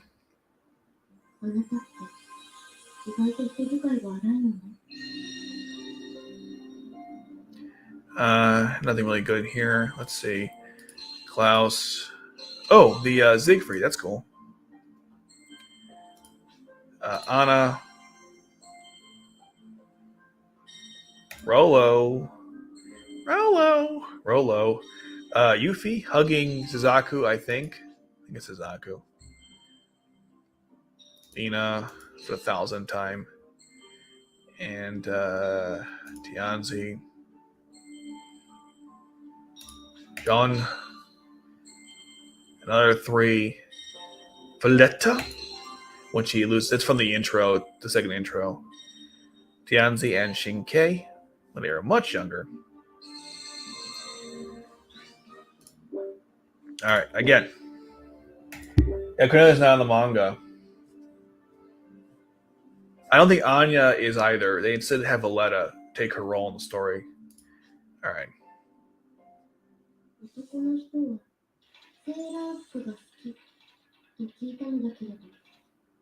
You better upgrade. There you go. Better get a 4 here. Yeah, we're getting a 4. Hooray. What are we getting? Let's see. Okay. Not only the 4 holy swords. Cornelia from Resurrection. I know. That cute hood she wears. Yukia and that rape face. Our 4 is... Ooh. That's the Alexander. I think that's Akito's Alexander. That's pretty cool. And then we have the 4 holy swords. Bitter. Get pissed off. Bitter again. Oh, the game knows. I don't like him. Valletta again. And I think that's everyone. Okay, great. All right. That was fun, I guess. Let's move on to the summons of the characters. All right. So let's... no, not this. Here we go. How many do I have? Oh, I got a lot. Jeez, we're going to do a lot of these today. We got a lot of tickets to go through. We've got a lot of stories that either. Okay, here we go. First round. Dud. Yay. Which is happy, though. So maybe we'll get something. Let's see. Blue, blue, blue, blue, blue, blue. There's going to be an upgrade. You always get an upgrade if you use 10. One gold. Wow. Okay. Guilford. Toto. Guilford. Tamaki. Detard. Great. Guilford, we got our Detard for the week. Or several, actually, because it's been a while since we've done this. Valletta. And our 3 is, I know, typical crappy banner. Okay. That was a terrible ban. That was a terrible summon. I keep saying ban. That was a terrible summon. Again, that was bad.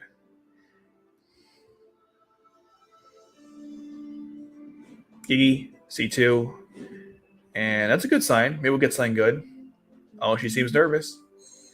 All right, let's see what we got here. 1 gold, 2 gold, 3 gold, 4 gold, 5 gold. And an upgrade?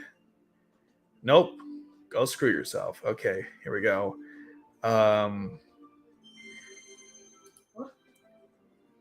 Futaba.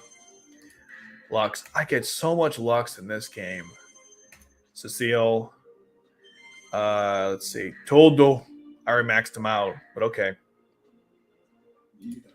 Yitoro. Todo. Ogi.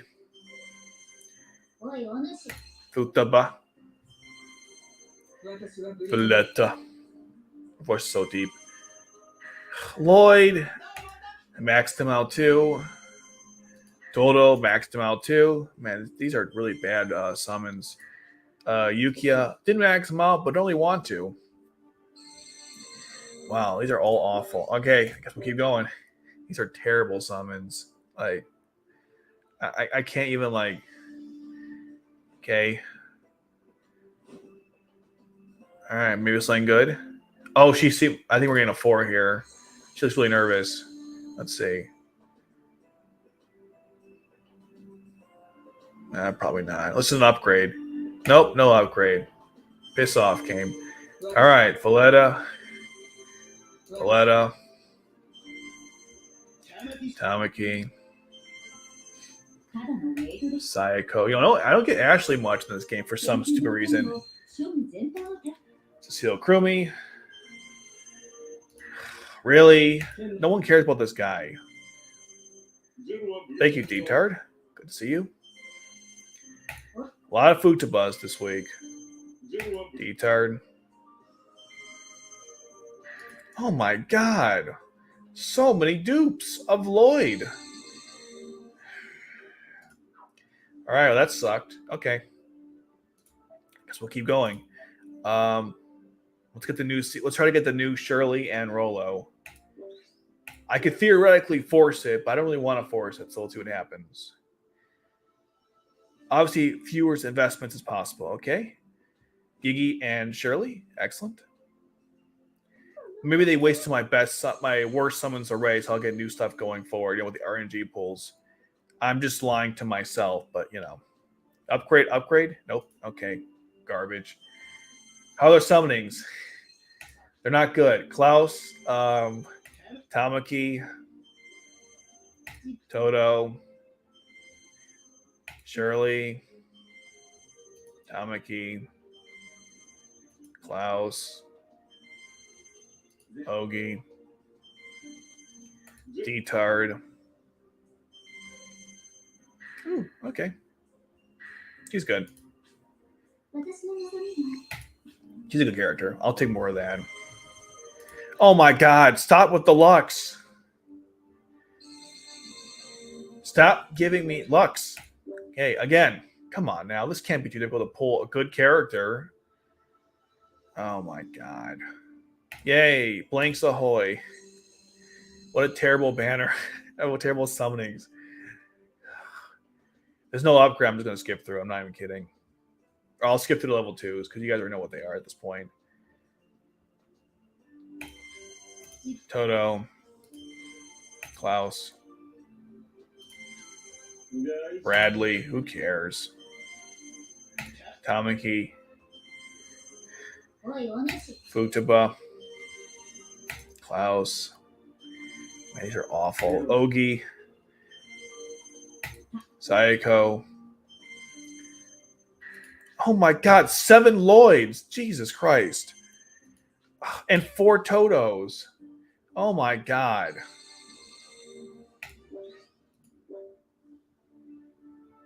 Oh my god. What is like our 8th attempt at this? We're getting garbage every time. Man, gotcha. It's just.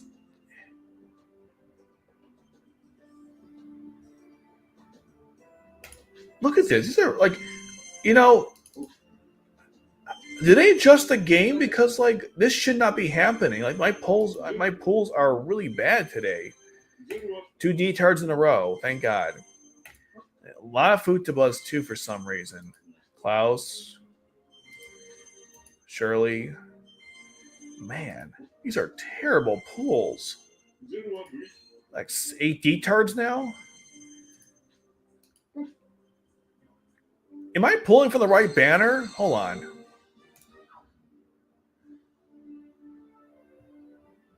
That's the right banner. Unbelievable. These pulls are terrible. Like, wow.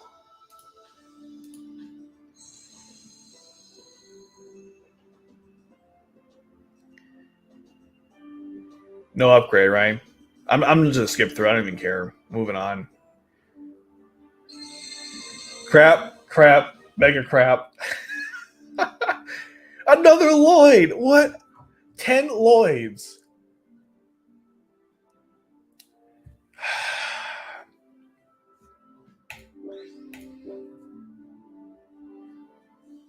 Unbelievable.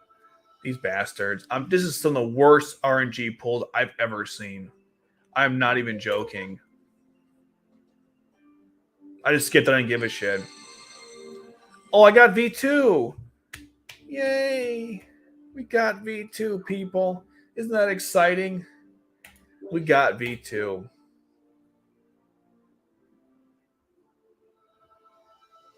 We did like, what, 10 summons? And we got nothing.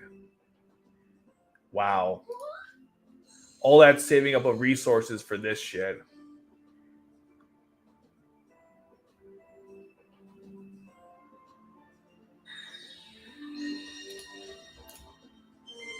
I'm going to try one more time, and that's it, man.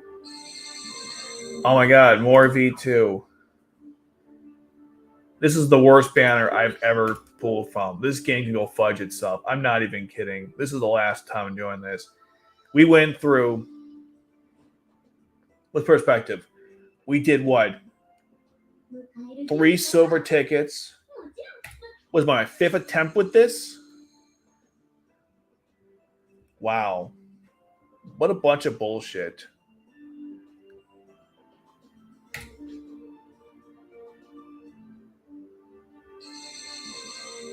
Oh, we got more Gino. Because no one we want. Okay, we did 100 summons, not 1-4. 100 summons. Wow. 100 summons.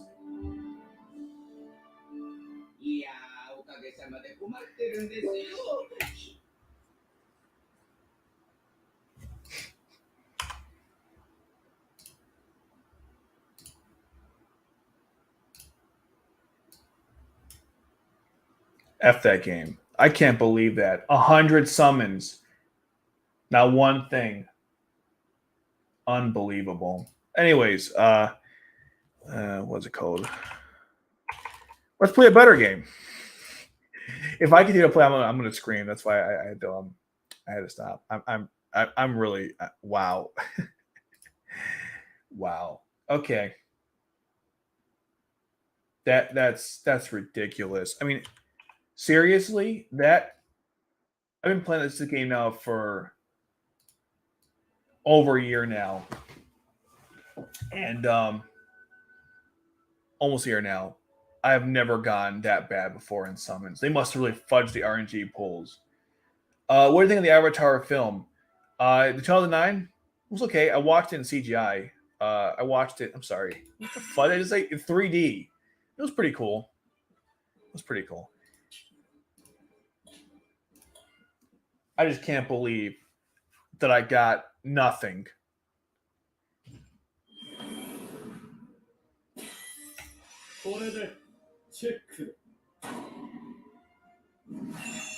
Oh, Little Bay. Great. Yay, Little Bay. All right.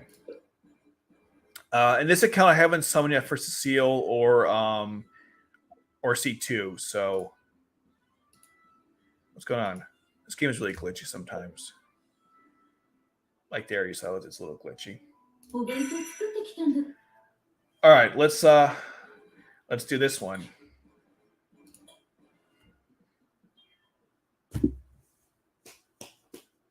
A 100 summons, and I got nothing. That's wow. Did he want me to kill everyone in that game? Wow.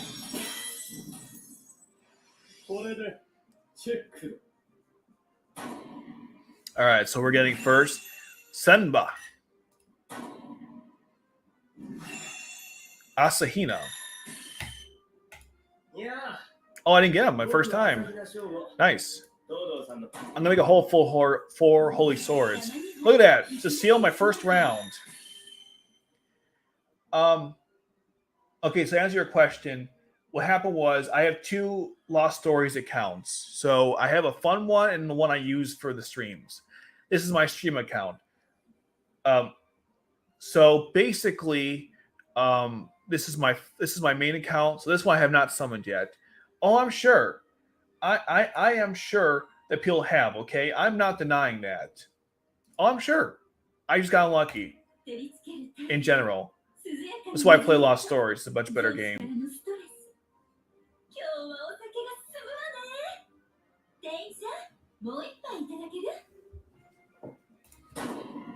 I'm sure someone did. But you saw I did 70 summons and did not get either one. Most of seals. Nice. Ooh. Yofudo. Nice. I know you would. You hate Rollo. That's funny. Yoshida.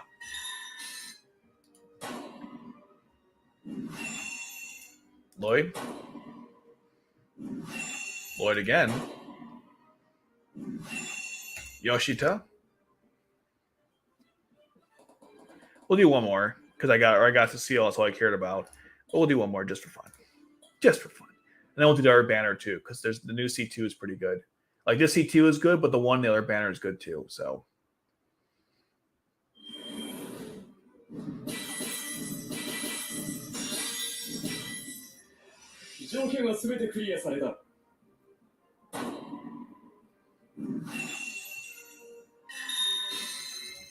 That's because the story has them together. That's why. It's part of the event.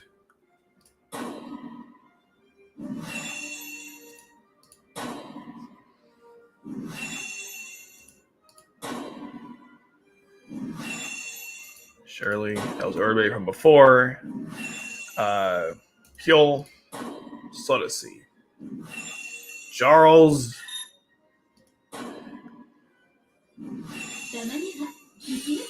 Second Cecile. Very nice. Ooh, upgrade.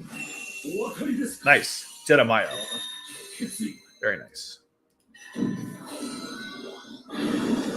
Yeah, like Evangelion, right? They got a lore book too. Very true.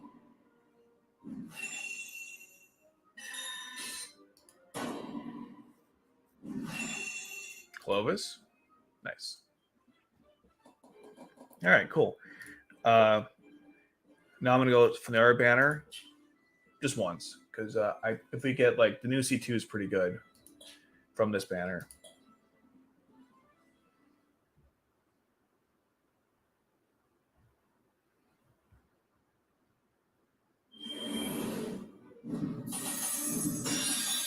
Ooh, looks good, I think. Let's see, Bishop. Oh, you know what? Ogi.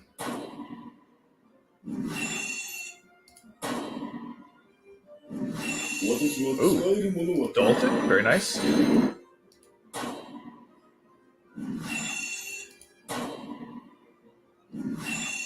Nina. Tamaki. Lelouch. Sexy Lelouch. I don't know. Ooh, 2 Daltons.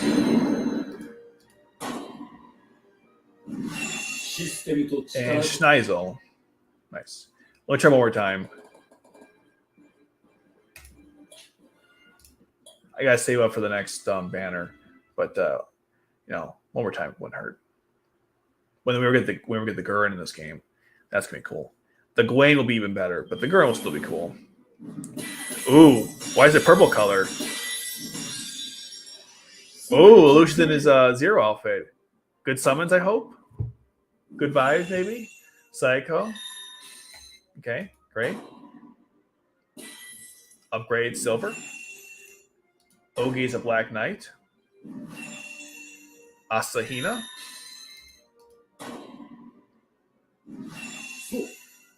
All right, Guilford, very nice.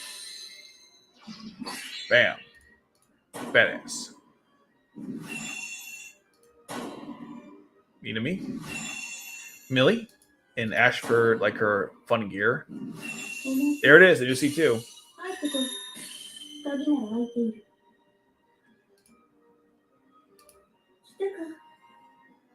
In Lucia's clothing.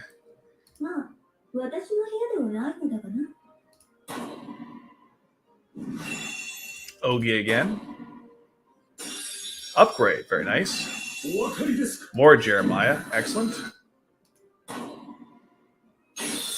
Ooh, a 4.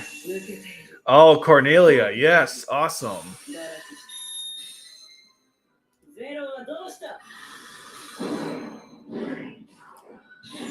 Very nice. Very, very nice. I am satisfied. So let's put things in perspective, right? About these two. All right, so let's see. I summoned twice from this banner. Try 20 there. And let's I don't know why this game's kind of weird. 1 second. So here's some perspective for you about the summons. Just like not sure what the math is behind this, but here I did 40 pulls and I got a 4-star. That game I did 70 and I got nothing. So I don't know. Let me do some. Let me go and upgrade some of my pilots really quickly. So I got a second Guilford, I believe. Let's go take care of that. It does seem like a Lost Stories likes me. The RNG pulls in our code are just horrendous. I mean, I did 70 and I got nothing. No, I'm sorry. I did 100 pulls and got nothing. Here I got a 4 after 40. And I got good characters anyways. Like Jeremiah is really good in this game. So it's just like, what the hell? Yeah, that's right. I think it was and of course Shirley as well. Her birthday was also very recently. It was actually a couple days ago.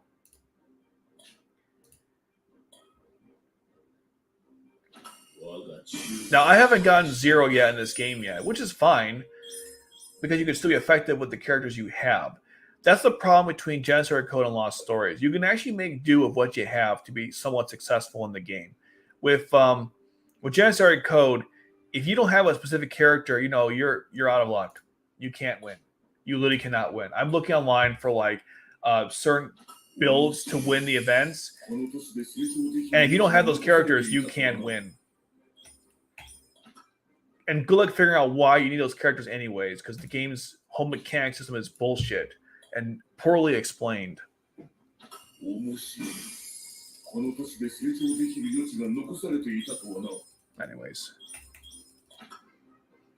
I gotta change my battery soon.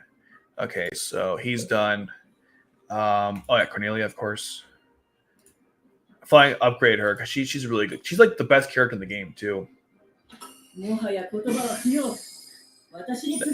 That'd be funny. I can imagine how Cornelia, choose your character. Cornelia, Lelouch. And then like you pick a spot. You want to go to like I don't know, Naita. That'd be kind of funny. Where's the character? I was like, here we go.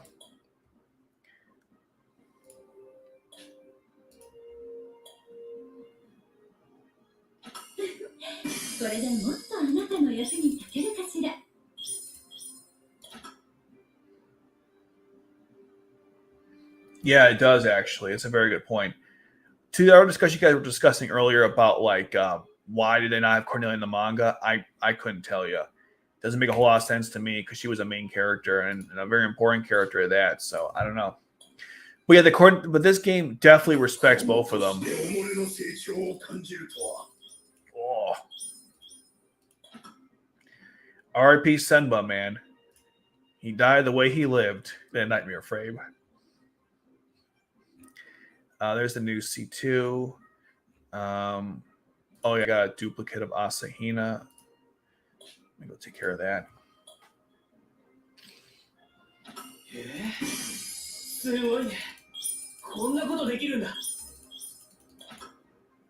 You got that right. Is there anyone else I had? There's a bunch I could do. I just want to make sure I go the ones I actually use or like. I don't know. Yeah, that's probably it with that. Okay. How much healing? You know, I can do my daily stuff.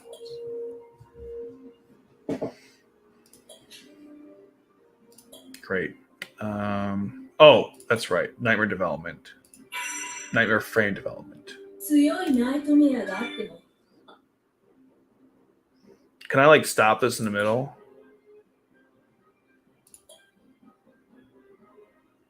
I know I just did.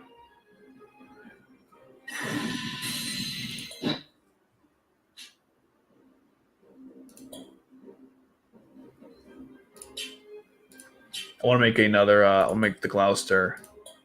It's a really powerful nightmare frame. Sweet. Okay.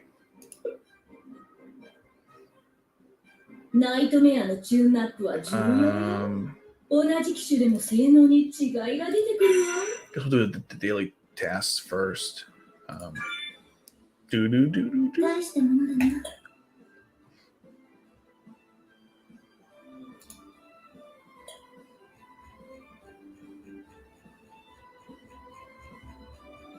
Where is she? There she is.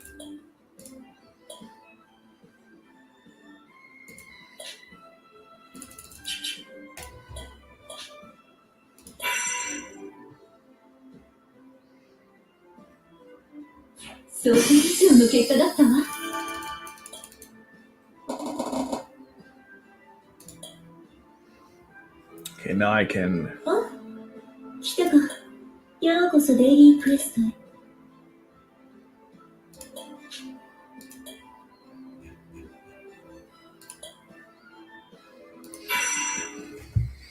Okay, took care of that. Now we can enhance our nightmare frames too, or our pilots. So let's see. We'll get into gameplay in a moment. I just want to. You need to have Cecile for the event because she spawns the hard enemies to give you, you know, the currency. So I have to go do that.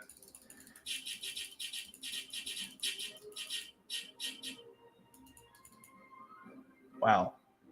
How far can I go with this? Okay, let's go to like level. Let's see, level 40, and then here, let's see if I get her to 60. Yeah, 60. 70 is a little too much right now. Perfect.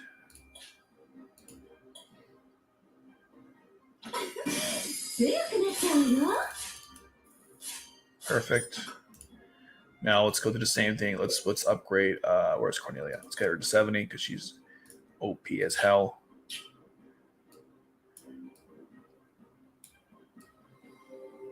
Perfect.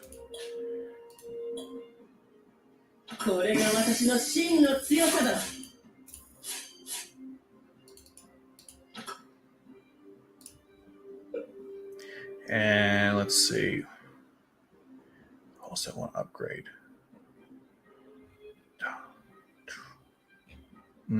This is always difficult. I'm not sure who to upgrade. I don't know. I guess we can move Jeremiah up a little bit. He's pretty good. Let's go here.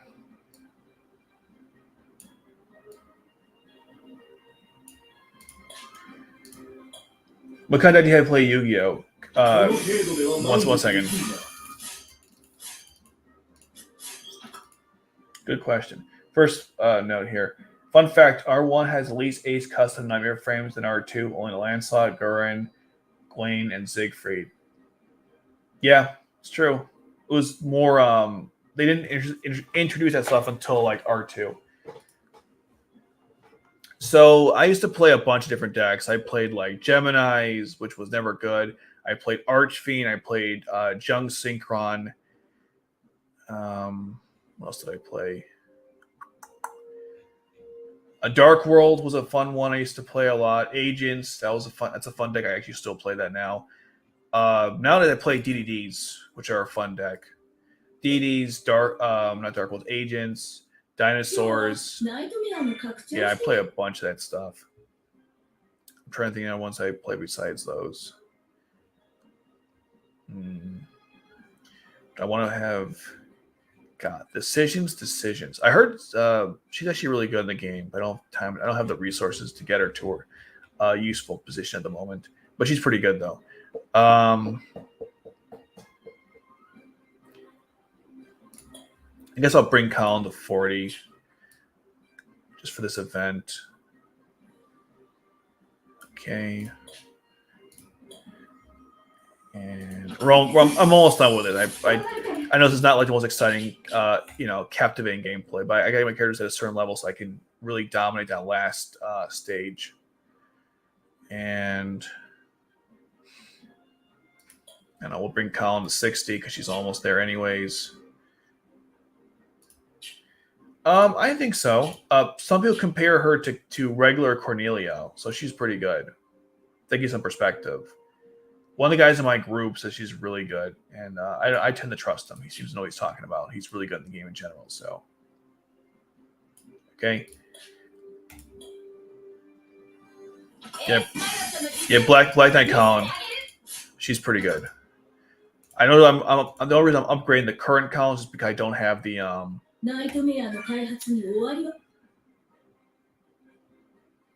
Yeah, you would think, right? But I guess Shirley is not worthy. I don't know.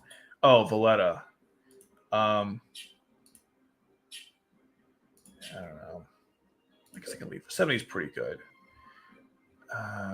Anything else I want to do? Well, let's see how we perform as a team. And if we have to make more adjustments, I'll make more adjustments. Oh, actually, sorry, one last thing. Can I upgrade the Nightmare frames, or are we still stuck with what I have?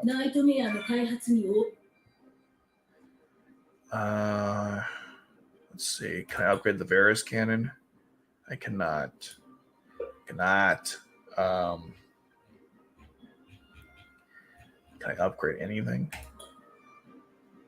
Could do that at least.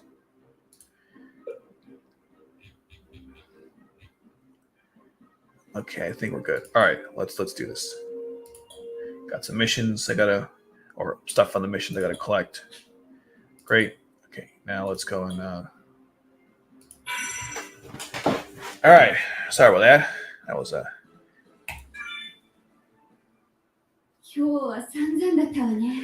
So I can beat this. Probably can't, but I'm gonna try. Okay.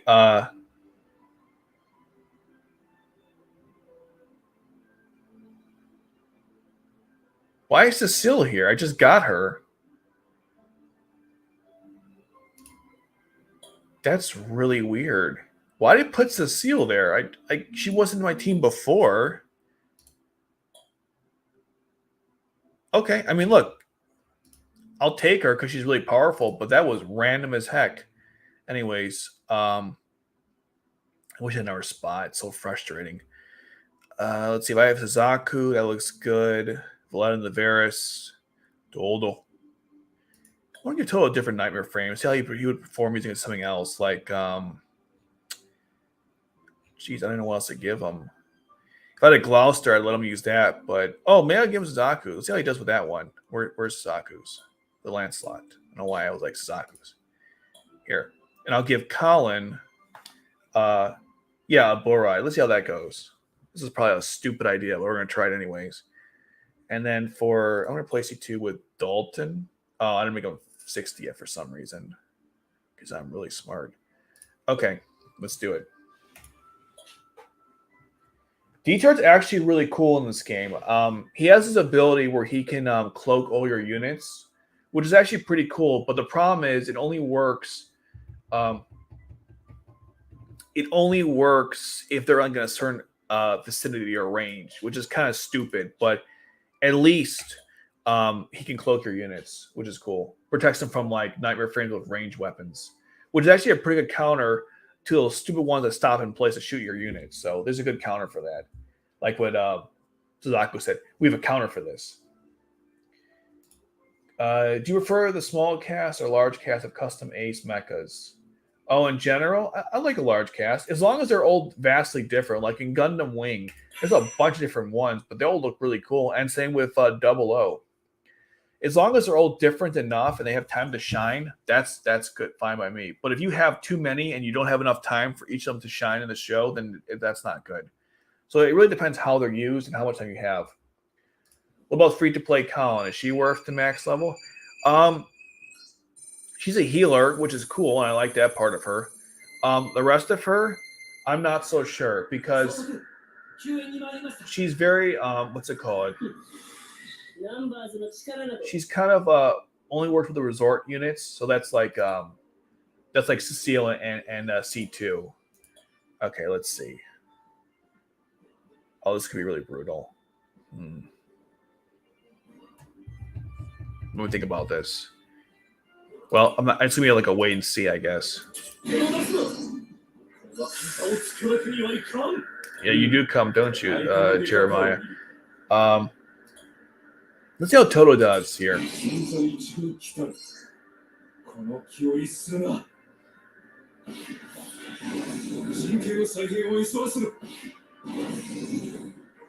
Oh my God, it's terrible.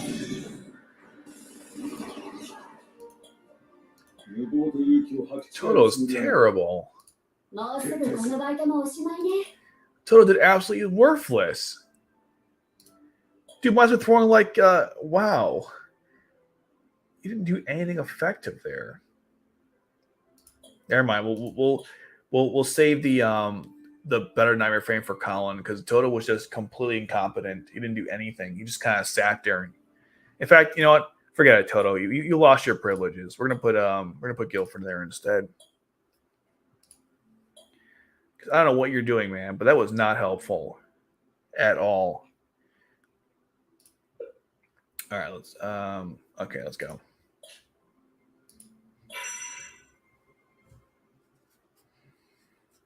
It's just not helpful. Yeah, D-Terror's good in the game, but like not as an aggressive. Like he can cloak your units. One of this game I don't like, it's got really long loading times, as you're seeing. It's kind of annoying. What does Geass even do? I guess it would make people believe his lies. I guess with D-Tar, his Geass would make you believe the lies he tells. I don't know.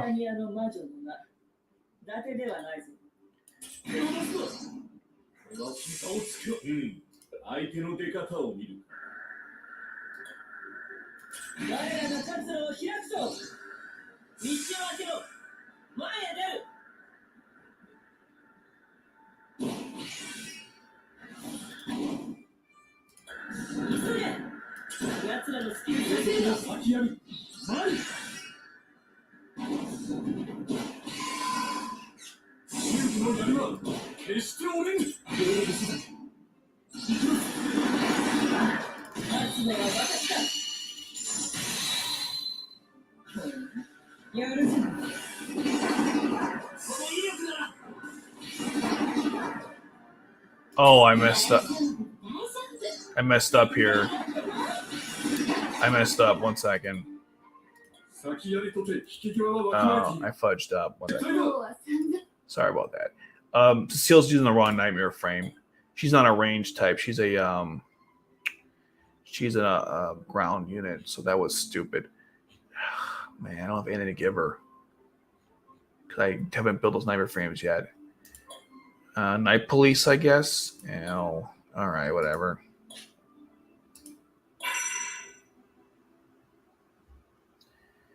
The VS Battle Wiki? I've never heard of this. VS.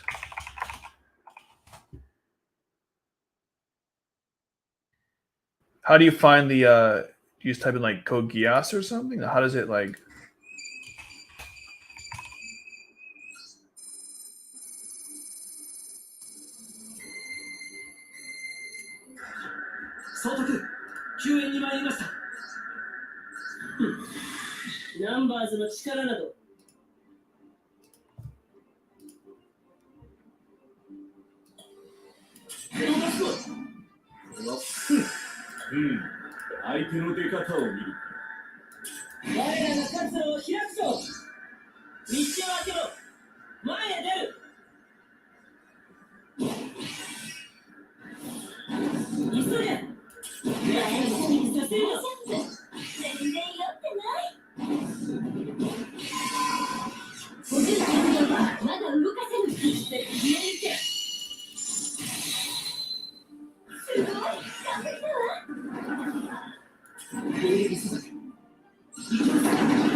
What are you guys doing? Throwing paper at them?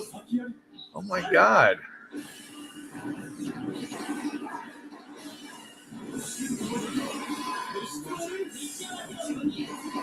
Why are they all freaking useless?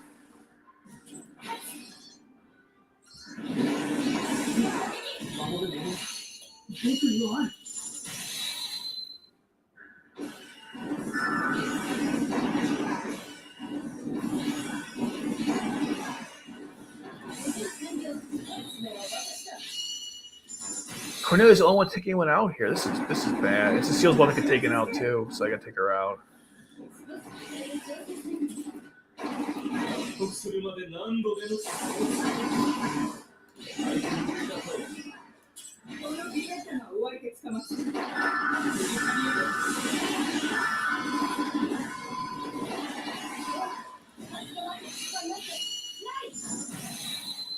This is turning out so well. Oh my god. Let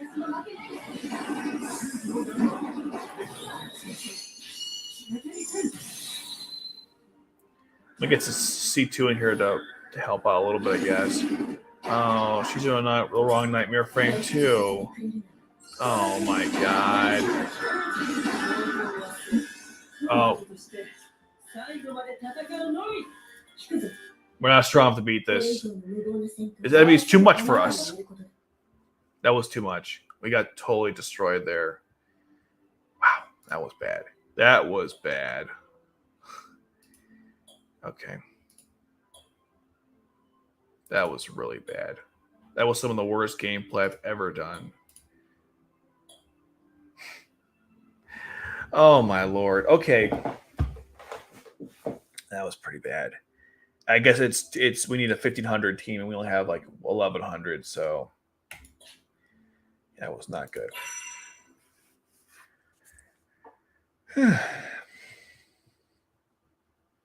So bad. Okay. We'll have to do it this way. There's like I have to I'm trying to get all the awards for this event, so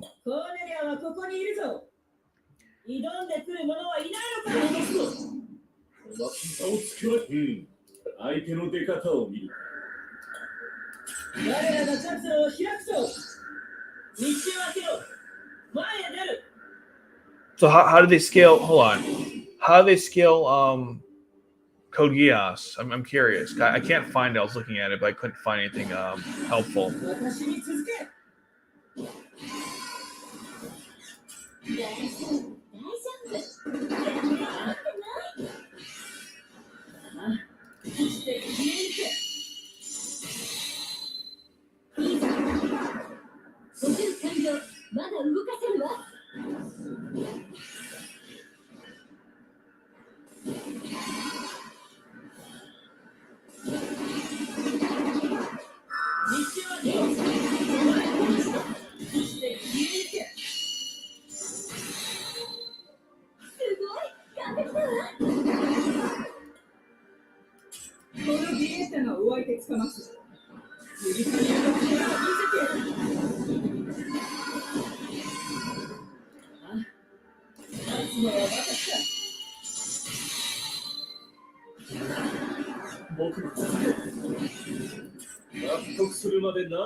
Okay, so let's see.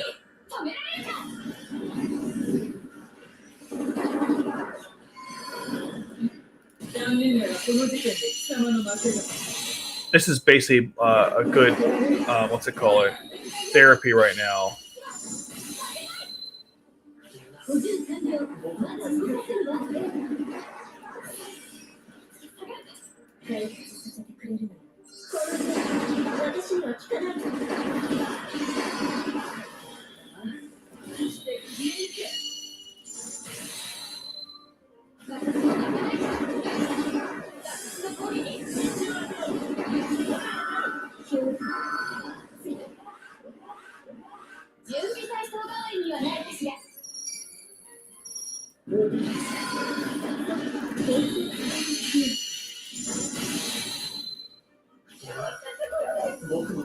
Yeah, colleague didn't show up. She got sniped by C2. How appropriate.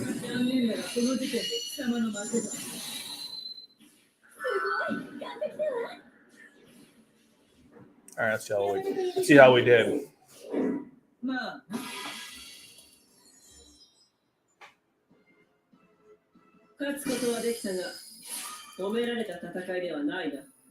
Hey, who cares? We're not care about the score. We want to get the items. Oh, that was bad. That was really bad. We could do better than that. Hold on. Hold on. Let me do another pizza. Really? I can't do anything? I'm going to take out the nightmare frame that C2 is using. And I'll give her the Starlet instead. Who is this? Brook Boys from TikTok. Well, let's see.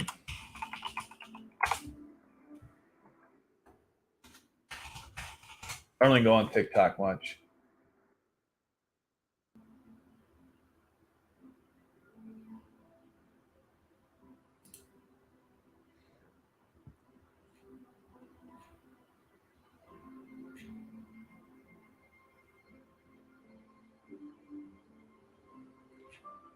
I don't think about Code Geass here. I don't know. I'm not looking hard enough.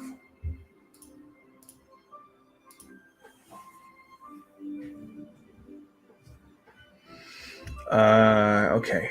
Everything else looks good to go. Man, Tuttle's summons were awful.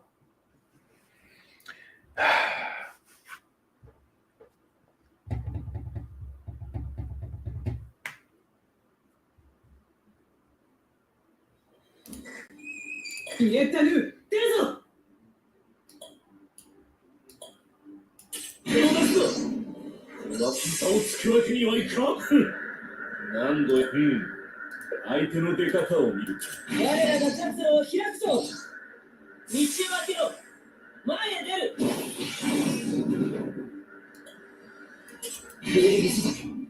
行きます。さあ、次に備えるぞ。この威力なら。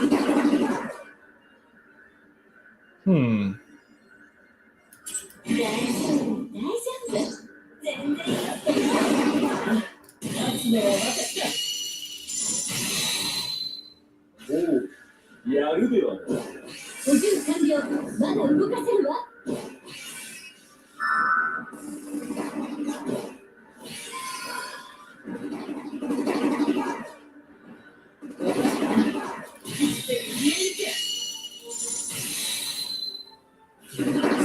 What the hell, Cornelia? What are you doing? Oh my God, Himmel. I tried it again.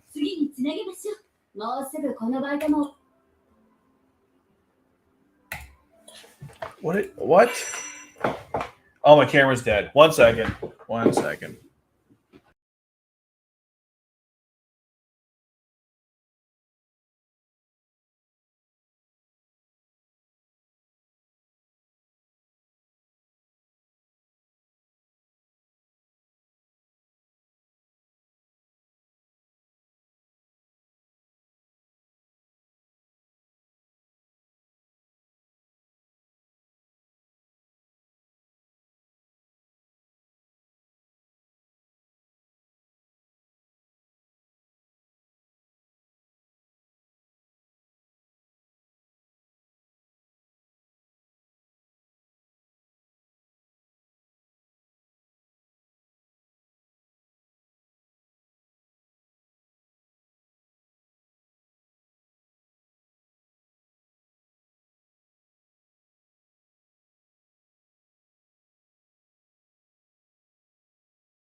What's going on here?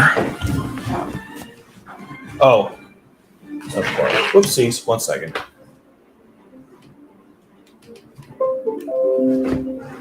There we go. All right.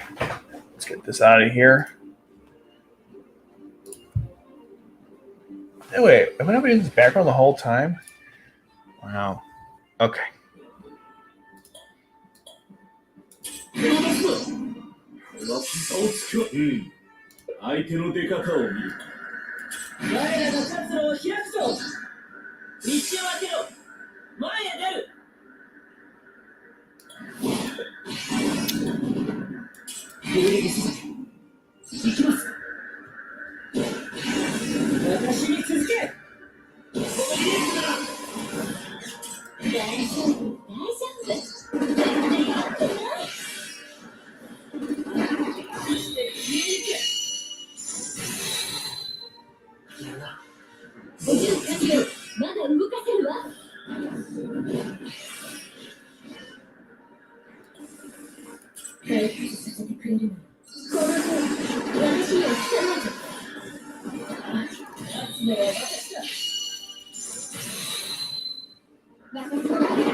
Okay. All right.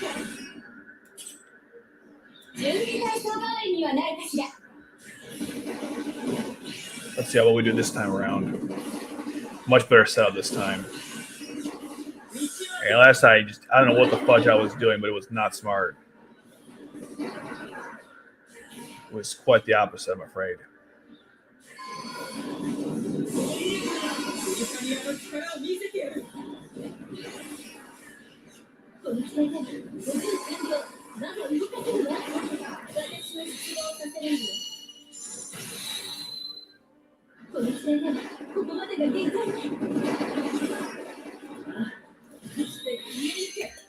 We're trying to take out the golden ones because it gives you more items to watch. It gives you more items.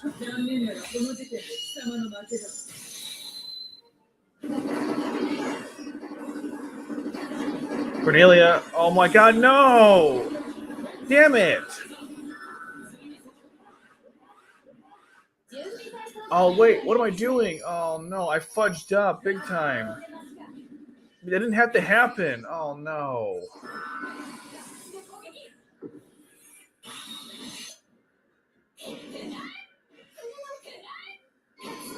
Colin versus Colin. Who's gonna win? Spoiler alert: Colin beats Colin. I don't know if you guys are aware of that, but yeah, I fudged up big time here. We could have been. I made this too difficult for no reason. That was bad. And Cecile died too. Awesome. Oh my god, I am the worst player ever. That was bad on so many freaking levels. We could have done so much better. I'm gonna try one more time. That was so bad. Unbelievable. Okay. I didn't deploy Colin for some reason. I don't know why. Like, she's just sitting there like, hey, aren't you gonna use me? I'm like, oh crap, I have you as a player. Oh. I mean, as a pilot, available pilot. Okay, so next time, same formation, but I'll put Colin in there so she can like at least help out, thin the herd, if you will. All right. Okay, now I know what to do. Does the eye come? Okay.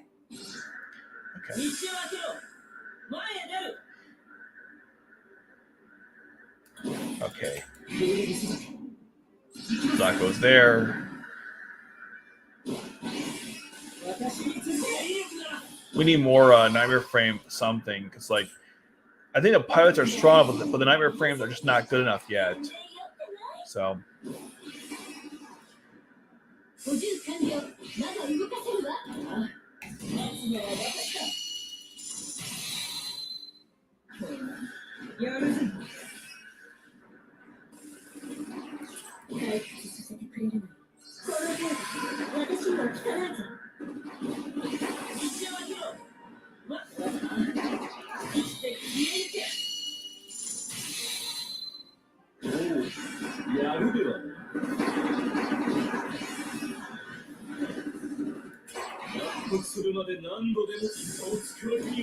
Okay, Jeremiah's out. Coletta's in.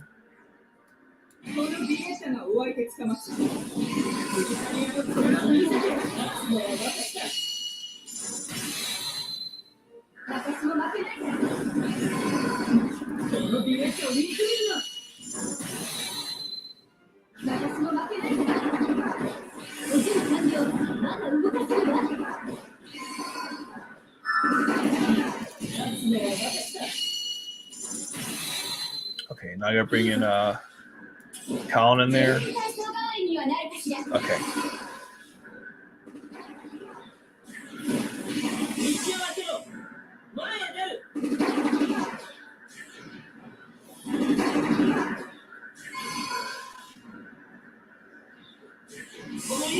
Perfect. Okay, now we should be good. All right, now I think I fixed all the problems.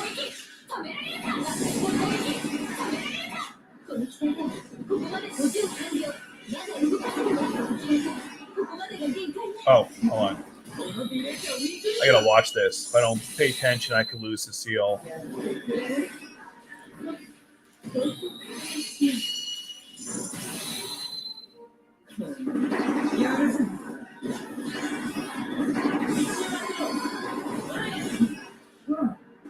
Oh, she doesn't get to see it yet. Okay, never mind.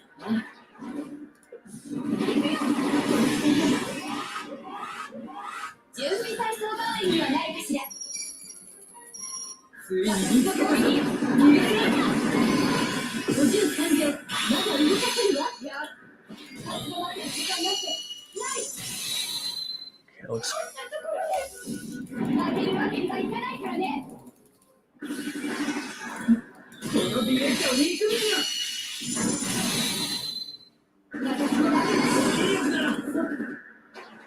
Damn it, I lost the seal. But I think it's okay, though. I think it's okay. That was a pretty good run. I hope we got, well, let's see what happened. I couldn't really follow if we got a lot of the golds to appear.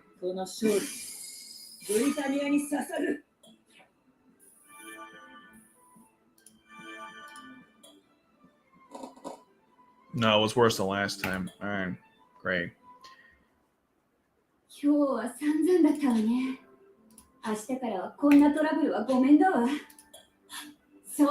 That was so weird. I couldn't.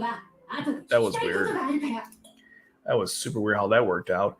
Anyways, let's try this again. Unless, and we already looked at that. Oop. I gotta build more nightmare frames because I realized that I don't have enough units just to be successful here. Like, just good units. All right, let's try this again.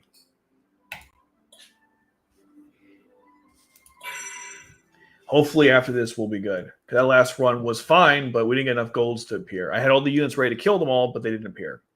Of course. When I figured it out, it doesn't matter anymore. Okay.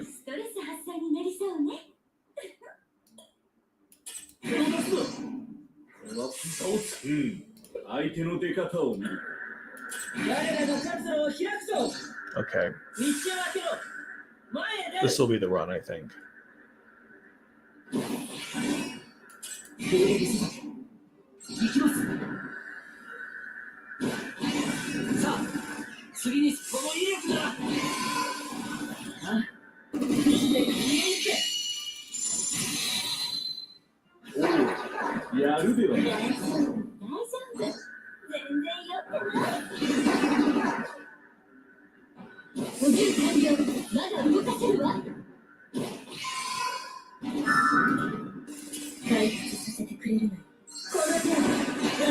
Okay, took that out.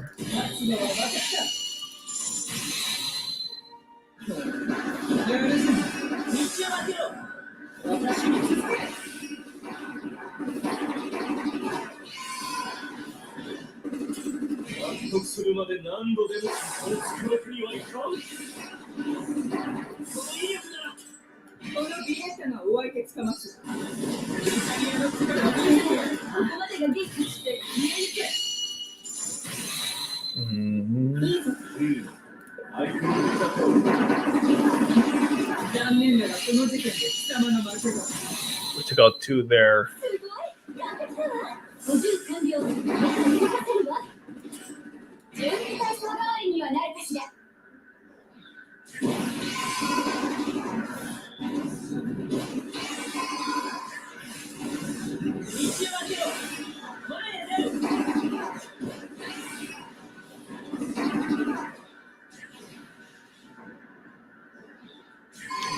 Just encounter, we're good to go. Perfect. Now we're good to go. All right. Hopefully get a better run this time. Oh. This game's really loud. I'll lower a little bit. Okay.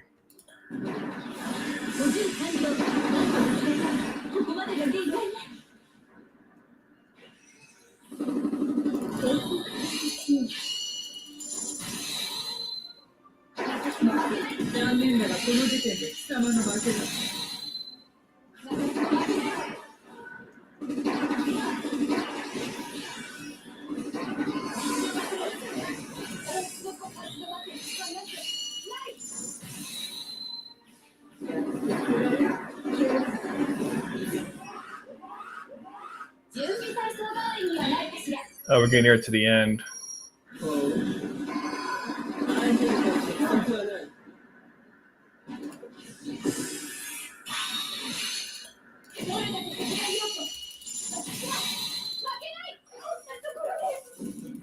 Yes, Colin, you decided to fight in your underwear. What did you think was going to happen?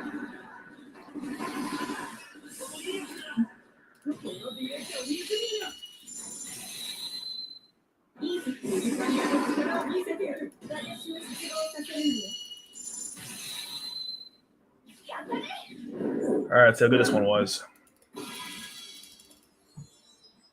Let's see what we get.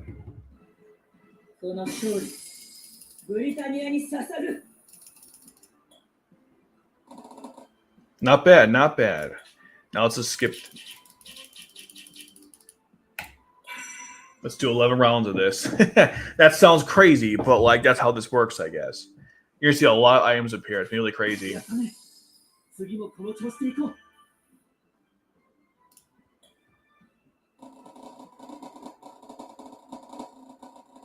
It just keeps going. We got a lot of items there. Pretty cool stuff. Let's check the missions. We've now completed 50, so we're halfway to 100. I can do math, but we're still like, can I upgrade Colin more? Let's see. Might as well. I can't buy much else with the currency for some stupid reason. There's pizzas. How many can I get? 5? Yeah, I guess we'll buy the pizza. Can't hurt, I suppose.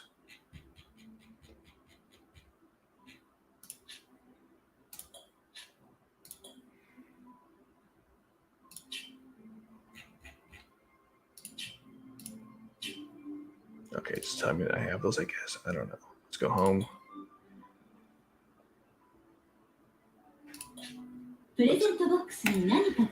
Thank you, Cecile. I know it's just a present box. Thank you. It's cool. He says like good morning to you. Well, the character will say good morning, and good evening.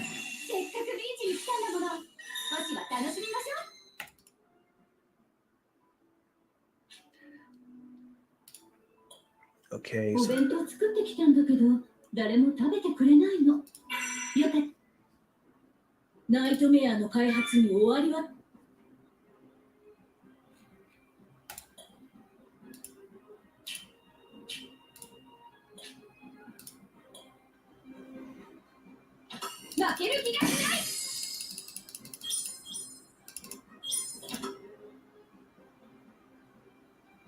Okay, let's see. Oh, one more thing I do. I read this thing. It's very important. I don't know why I didn't do it yet.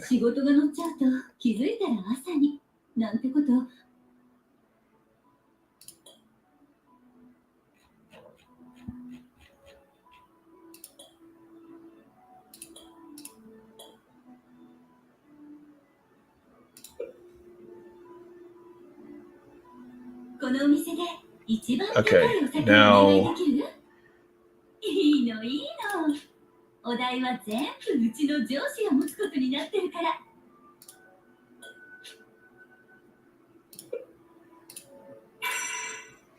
And now let's do back to my dailies because we need nightmare frame parts. I'm not even going to sugarcoat it. We don't have any.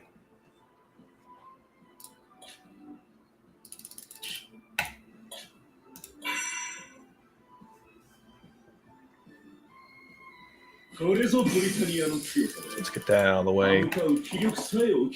Oh, that's like nothing. Worthless. Bullshit. Got nothing out of that. Worthless crap.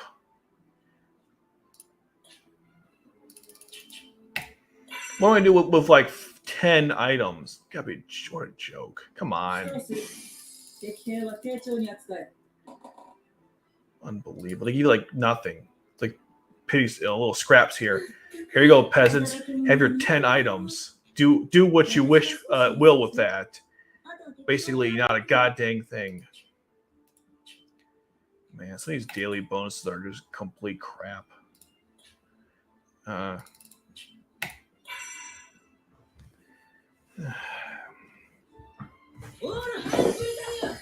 I love when she says that. It's great. All hail Britannia. All hail Britannia. All hail Britannia.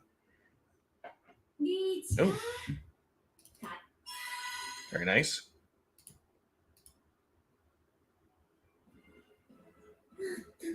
She always looks so pissed off for some reason. Like, what'd I do to you, C2?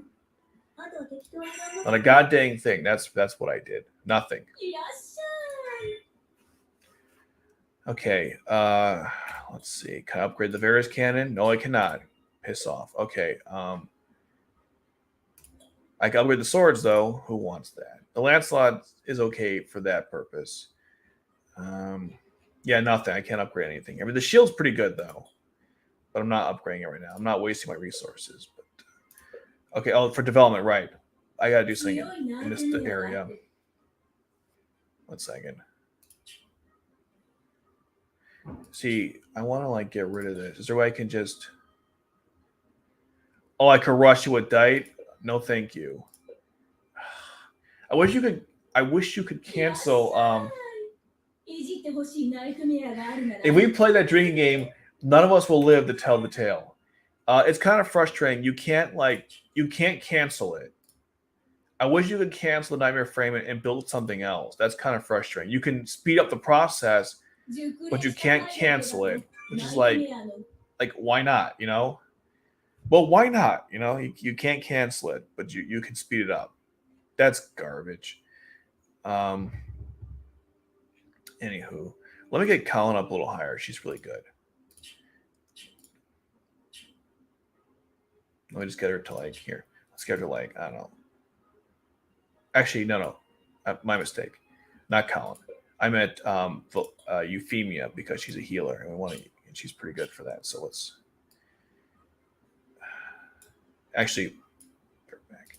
use the gold.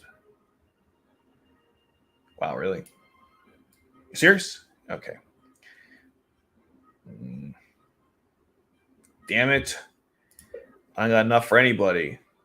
Sorry, guys. This is the team we have. You just have to make do. Look, Cecile had to get to 60. What can I tell you? Oh, I can actually, hold on. I can upgrade her, or Suzaku. What's Suzaku at right now? Ooh, he's kind of better than, he's better than Cecile. He should probably get the upgrade. Well, that's debatable if he's better than Cecile, but you know what I mean. The gameplay-wise, he's better.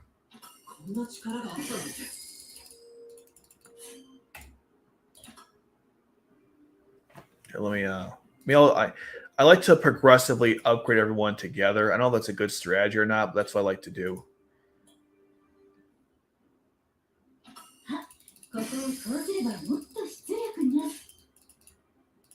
Where HP went up.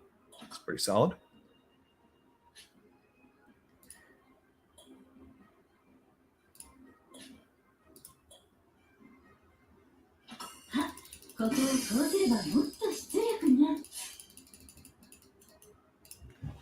Okay. All right, now that's done. Now let's do expedition mode. If you guys don't know what expedition mode is, well, basically it's a mode where you get to play the game for free, seemingly, and you get items too. How do you like them apples? But yeah, it's pretty cool. You play against a bunch of missions once a day, and you can get items that you can use for the store, and also they don't cost you anything. So I like that. That's nice for you to play. It's like Abyss mode, only Abyss mode was actually fun to play. We'll do the mass melee battle. Okay, and let me. Colin's a good healer, but I think Euphemia is better, so we're gonna go with Euphemia. Oh, now this team looks pretty busted. I want to see what Colin does with the Burai. Although it's weaker, so probably not as well. But then again, the Burai is kind of cool. I want to see if she's more effective in there. And then everyone else looks fine to me. We'll have our Gloucester in, which is pretty cool. Looking forward to that. And we'll give her this one. Wait, is Zaku using it? Okay, well, Zaku will give him the regular Lancelot because it is his after all. We'll give Cecile the enhanced Okay, and then she's using that. That looks fine. Okay. I have no complaints. This team is ready to go.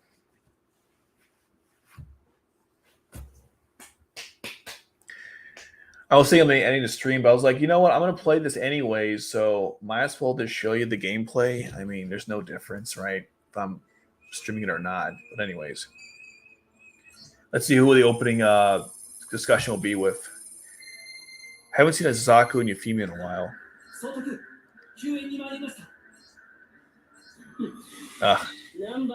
That one happens a lot more than the others, it seems like. Okay.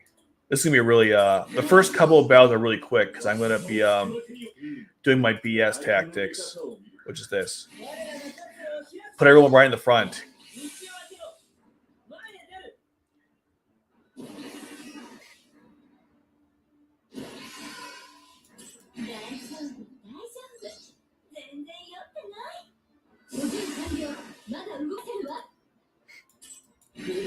See how stupid this is? It's like I'm just crawling the area.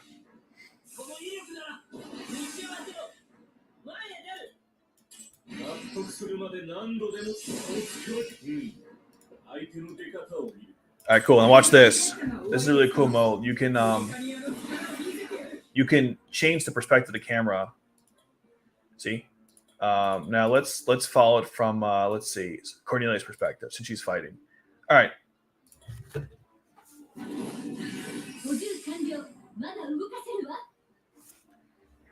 Take care, dude.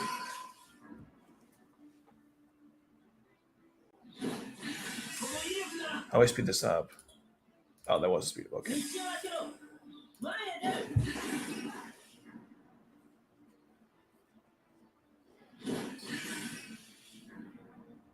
It's really fast.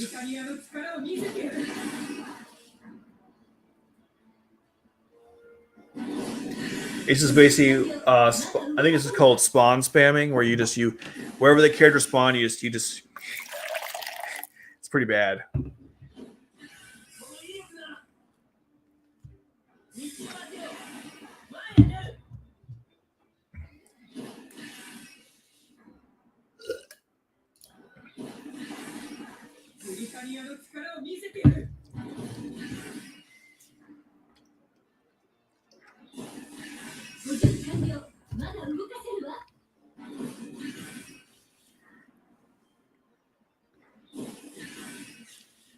I'm ready to go. Let's see. Wow, 34. Oh, she's looking like hell. Hold on. Evina, could you please heal your sister?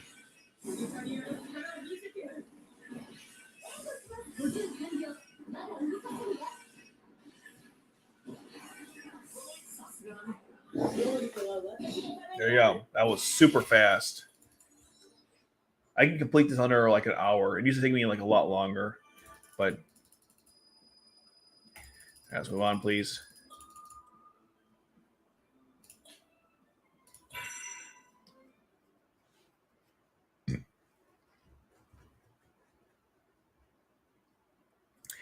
Come on. Let's go, Arthur. Run a little faster, please. Just a little faster, you know. All right, who's gonna be this time? You see how like it's like one spot. You can just spam the area. It's pretty cheap. Valletta and Jeremiah, I think. Yeah. I love those openings every single time. They're great. Okay. All right. Let's put again Cornelia.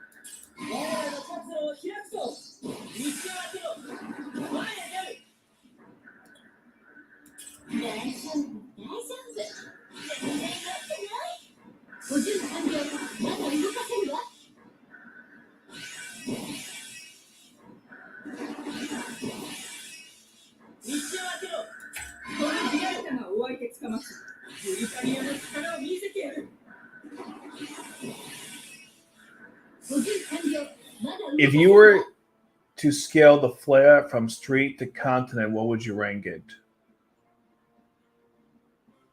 It's city, right? It wiped out Pendragon, so it's city scaling. It can wipe out cities, including large ones that have millions of people. It's not continent level. It's not state level. It's city. You can wipe out cities with the flare warhead. That's how I would scale it. Here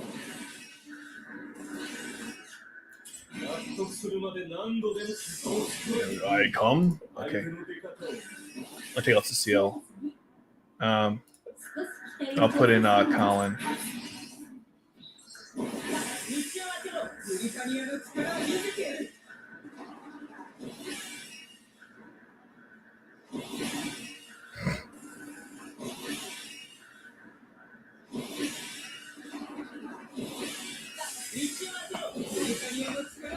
I'm going to change the perspective really quick here.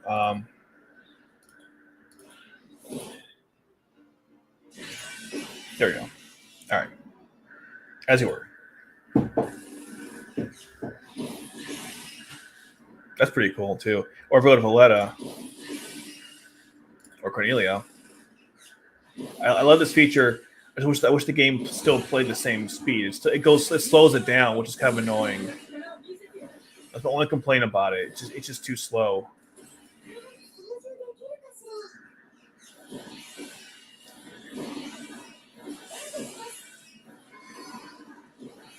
That should be a wrap in a couple seconds here, and we're done.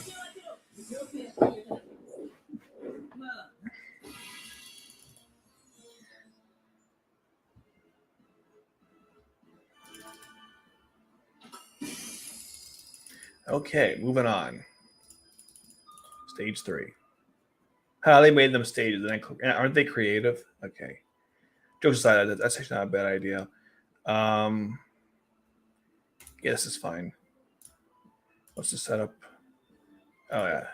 Oh, this one, I love this. This is my favorite area to be a complete dick to the opposing forces. You can literally have, well, you'll see, it's really funny. It's not actually it's quite terrible. Whenever it loads. Okay, cool. Here we go. All right, let's see who our opening conversation will be this time. Lennon and Jeremiah.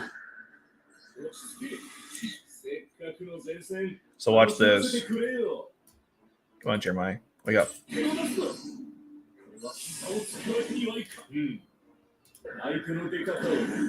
I don't even care.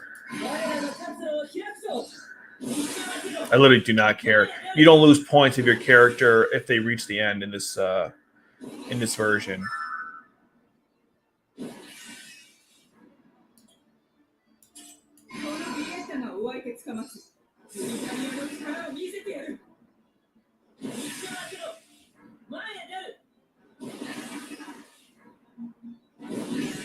We're bringing Cecile in there because why not?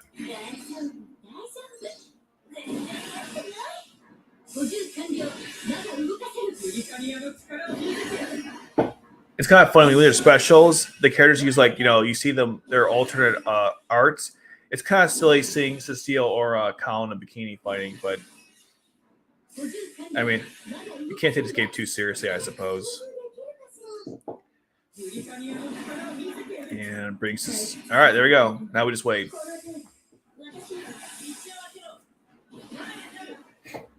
You just wait. Now we change the perspective a little bit so you can see the battle from different angles. Let's go to. Nice.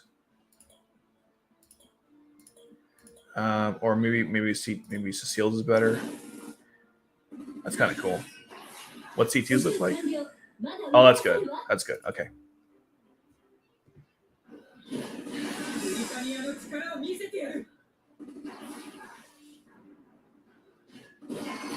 You can see how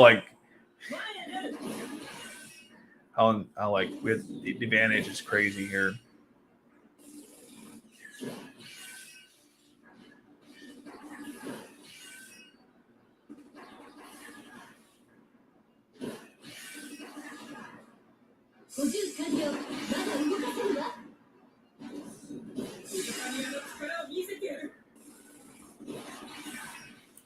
Let's switch to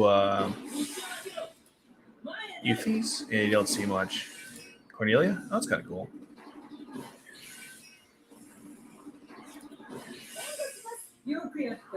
All right, done with that one. Moving on.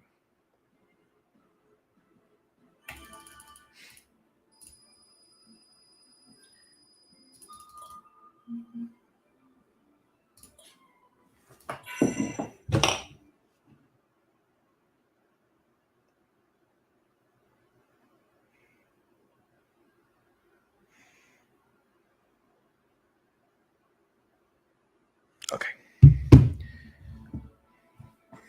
Who are the top 3-star characters? Right now, Jeremiah, Valletta,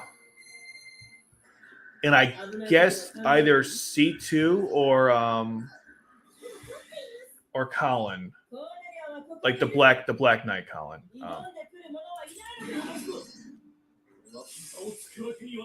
Ghost, do you like cum? Okay. Yeah, it's definitely Valletta and Guilford. Not Guilford. I'm sorry. Jeremiah.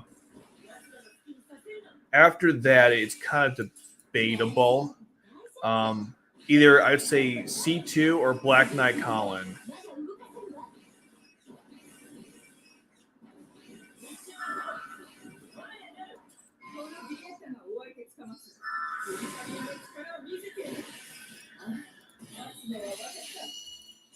By the way, was my scaling on the flare wrong? I'm just curious why you asked about that particular one.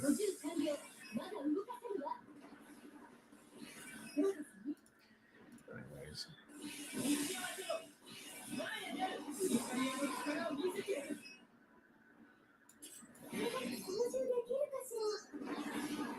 And let's bring in oh no, I meant Jeremiah.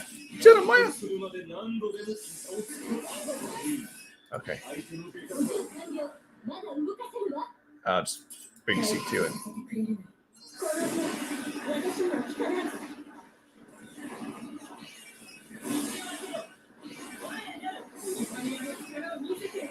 There we go. It should be over pretty quickly.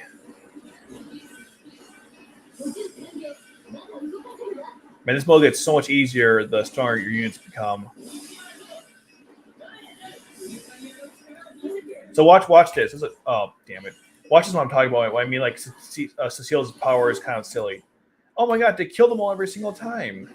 Where's the shield unit? There we go, okay. Damn, okay. I'll show you the next round, I guess.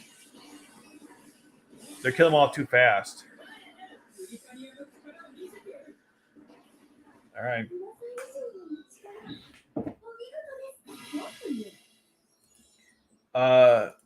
What do you mean by OG? I mean, they were the original anime, and the original in this game, too. Valletta is the best. I think they're called Annihilators. The far distance, like using different. They use like the anything that uses a ranged weapon. I think are Annihilators, and they're the best ones. Now, I just wanted to come. I'm a new player. Yeah, for sure. Like Jeremiah is great because you summon him in and out, and then he gives you like a cost boost, and then he can send him out, and then you basically retreat him and keep sending him out over and over again. That's like the strategy behind him. And Vlad is just OP with any ranged weapon, whether it be Sutherland, the Gloucester, or even the Lancelot with Varus cannon. Or gun. I don't think it's a cannon. That might be my head cannon. Look what I did there. Anyways, see, send Jeremiah in, send him out, and that's what this game is all about. You know, you send Jeremiah in, and you take him out. All right, now Cecile didn't do so well last time, so I'll put Suzaku in first, and then Cecile. All right, there we go. Daijo. All right, so watch this. So you see her in her bra. It's just really weird. I don't know. It's still cool though.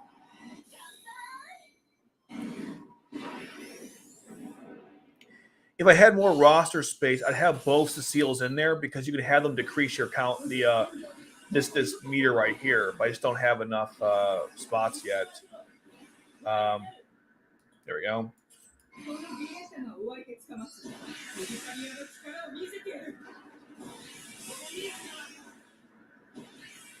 I had enough. Okay. Oh, let me bring in Yuffie. There we go. All right, now we're good. I can sit on this for the rest of the match.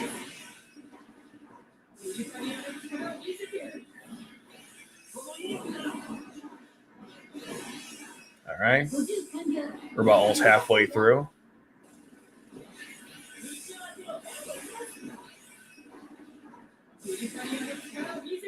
Maybe I should put in C2 here just to make it go a little faster.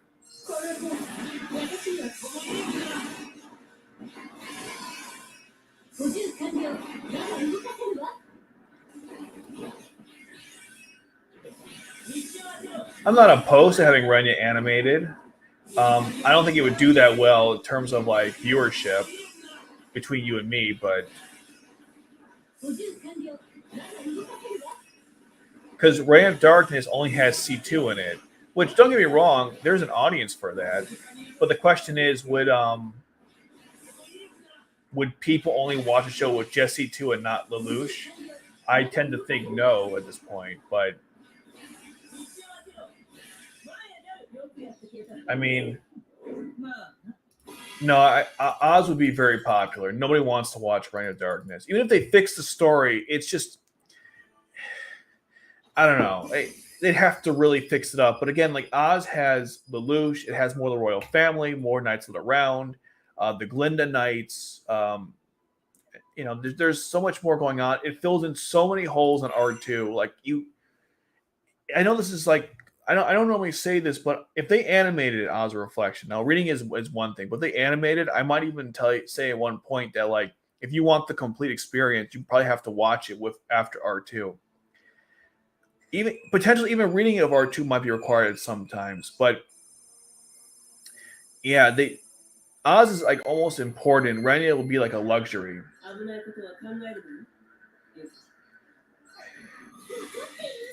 I don't know. Me personally, I don't think it would do that well in sales. I mean, in viewership.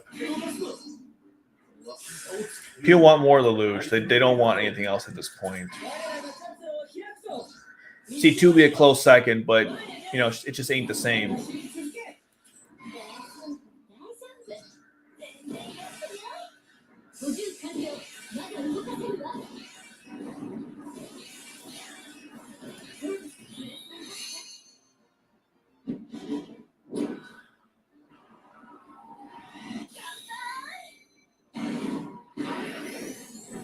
Kaboom.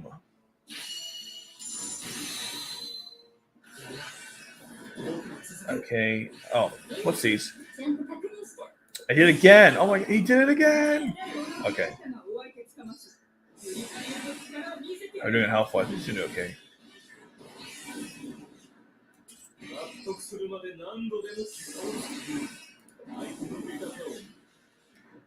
We might need Yuffie, so I'll put C2 here.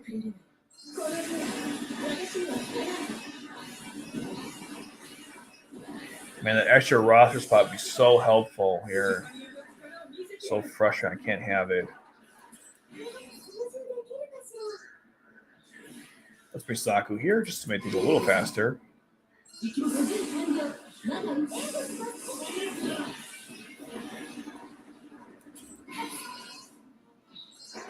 She sliced through the nightmare frame there. That was funny when she appeared.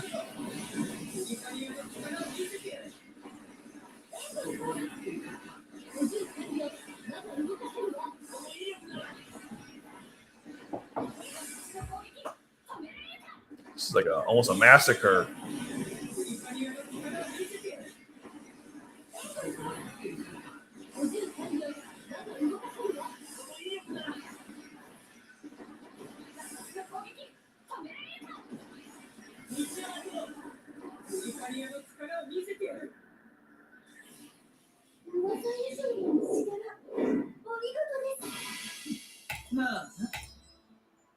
Owned.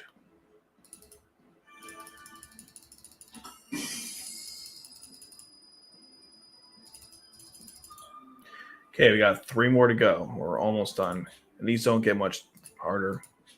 Oh yeah, this one. This one's not so bad.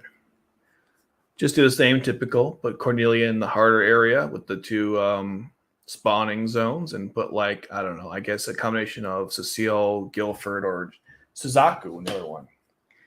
Man, I need that other roster spot already. So annoying. Okay. Jeremiah. Okay.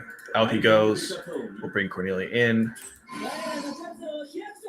That might have been a mistake because they're... No, it's fine. Okay. Might have been a mistake. We'll bring Suzaku in here.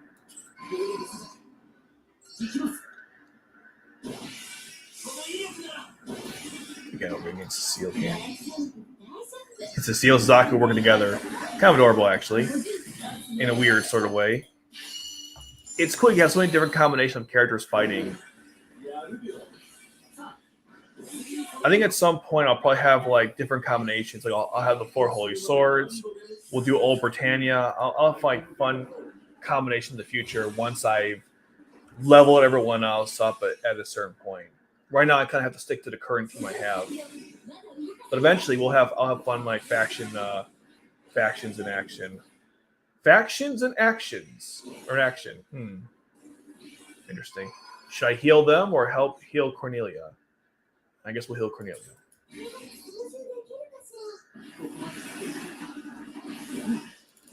Oh, that's Cecile. She has it. No, it is Suzaku. So why can't he?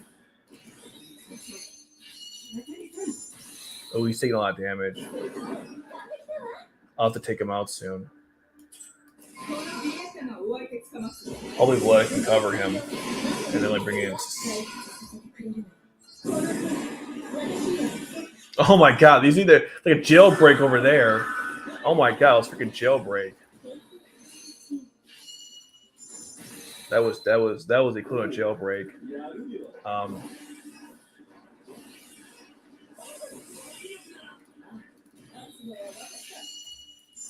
I guess I put blood in the wrong spot.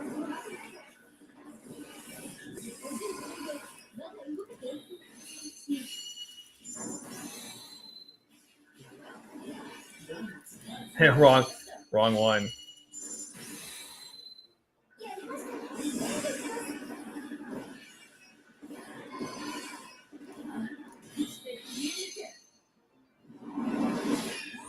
I meant to show these special. No, I kept skipping them. I do apologize. I actually want to show them to you. Owned. I love that animation. So cool. It's from stage 5 when she first appeared in the show. No, Valletta. Well, not C2. Oh, whatever. Fine. This works too. Chaos Mind, go. Bam.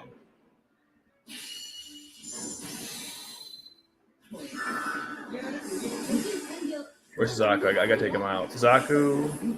Here you are.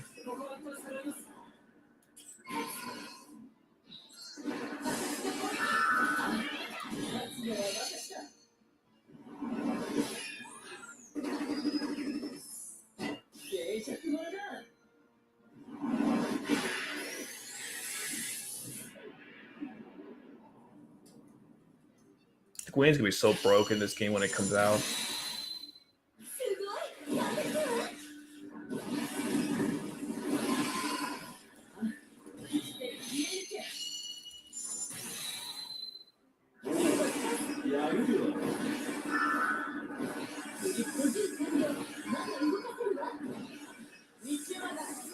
I just don't care. It doesn't matter if anyone gets past you in this version or this game mode. So, not a fudge was given. The fact that some passed me.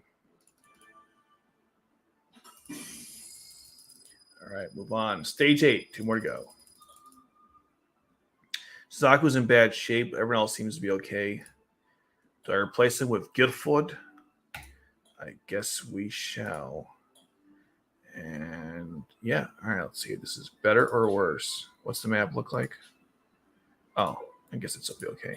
Guilford's kind of worthless, but he costs down, guys. So if you want to like get your cost up, sorry, he doesn't decrease the cost to summon units, but he gives you more points faster, increases the rate of accumulating cost points. There we go. English. I can speak it sometimes. Okay.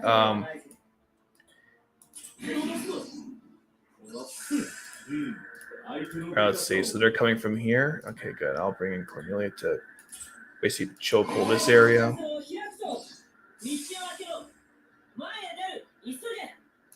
I'll bring in Guilford here.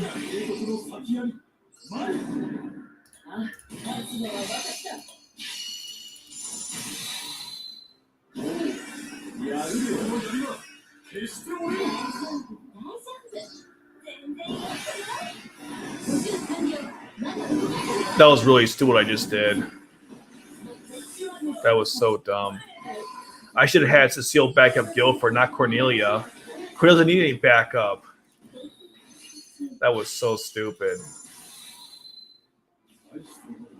Sometimes I wonder how I'm still like so stupid.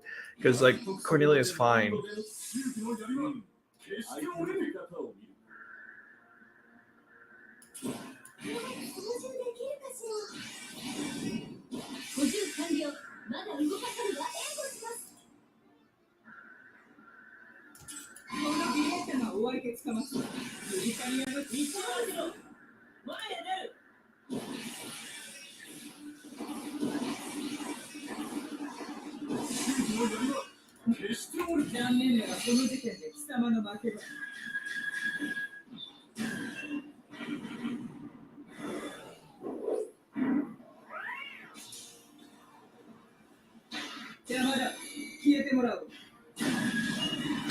Own.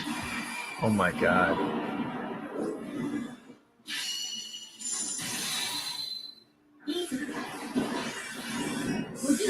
Yeah, roll, that would be cool. Get roll in the game and have me use ability. Yeah, I agree.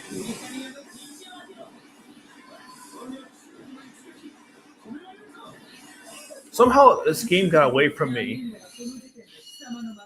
Everything's just going so fast I can't follow right now.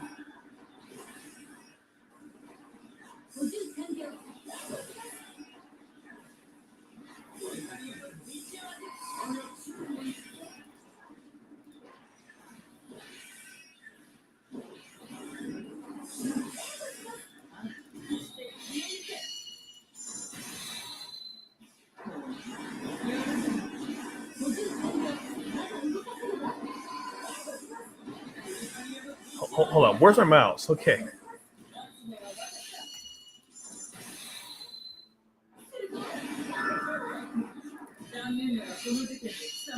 When did someone get through? Oh, it must be from there.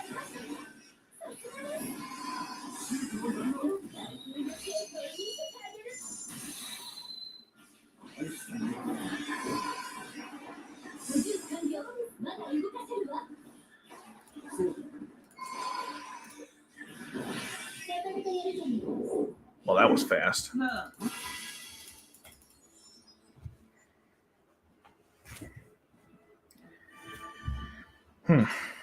Okay.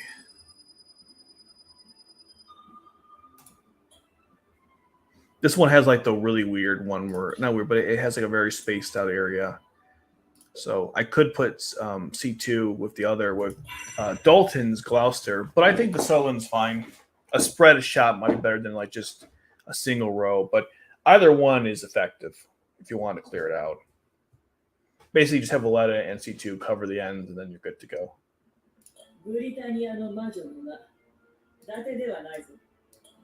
Gotta basically form the wall. So we'll start with Cornelia. I don't know why I did that, because better to start her over here to make this go a little faster, but it's fine.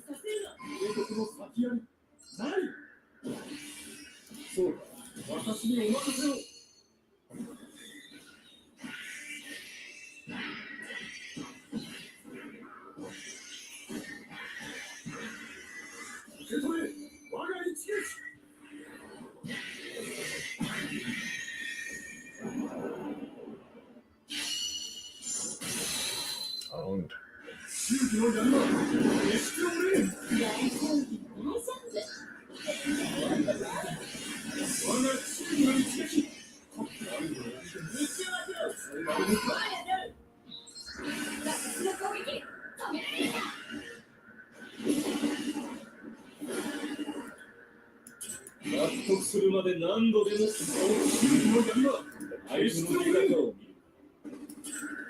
のビエータがお相手つかますブルカリアの力を見せてやる補充完了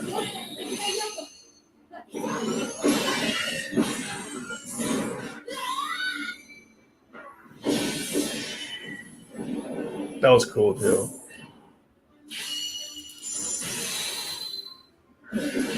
やるぞ道を開けろ私の攻撃 So now I give C2 and blood covering the ends, and then yeah. Now we just wait.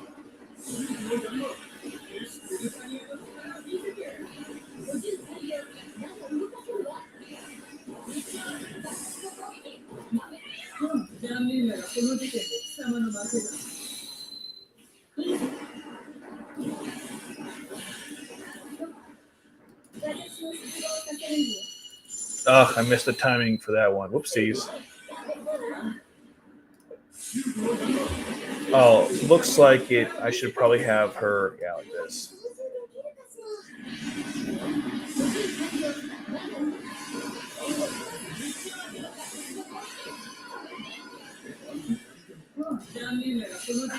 It's going so fast. My goodness. See, oh my, this is the only I hit with this game. I hit the characters button, and suddenly they just don't come up. I gotta do it this way. I don't like about this game sometimes. It's not as responsive as I like it to be. Or as I should say it ought to be.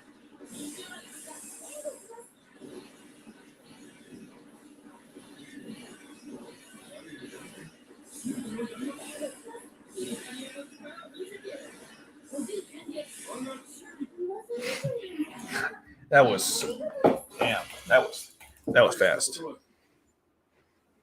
Using Guilford with the Lance has been a pretty good combination. Did not expect that for sure. All right, one more to go. This one is oh yeah, this thing. This is a very easy stage. You get one skip for your training for all that hard work you did.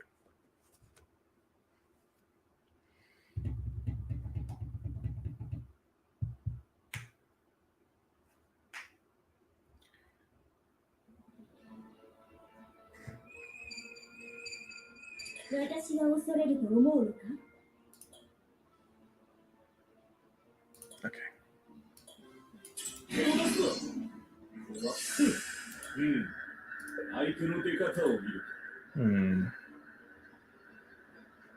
Yeah.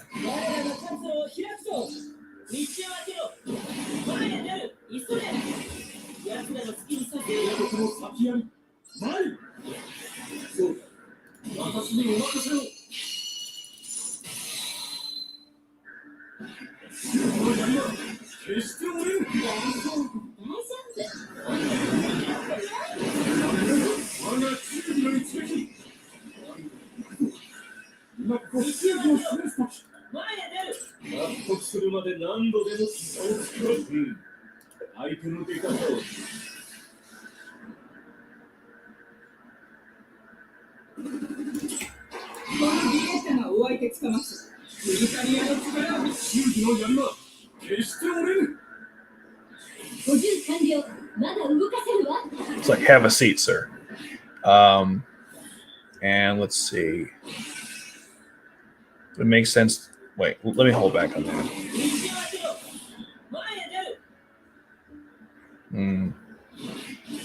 Yeah, we need support here, so I'll have a C2 help them out.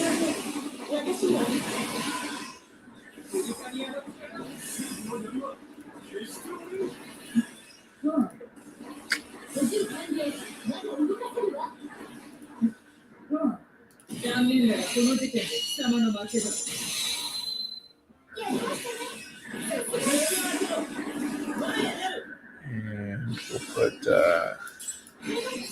just have Goofy cover them up there. Okay, good. And let it fire. Just let it play out, I guess. Colin will block this in case someone comes over, but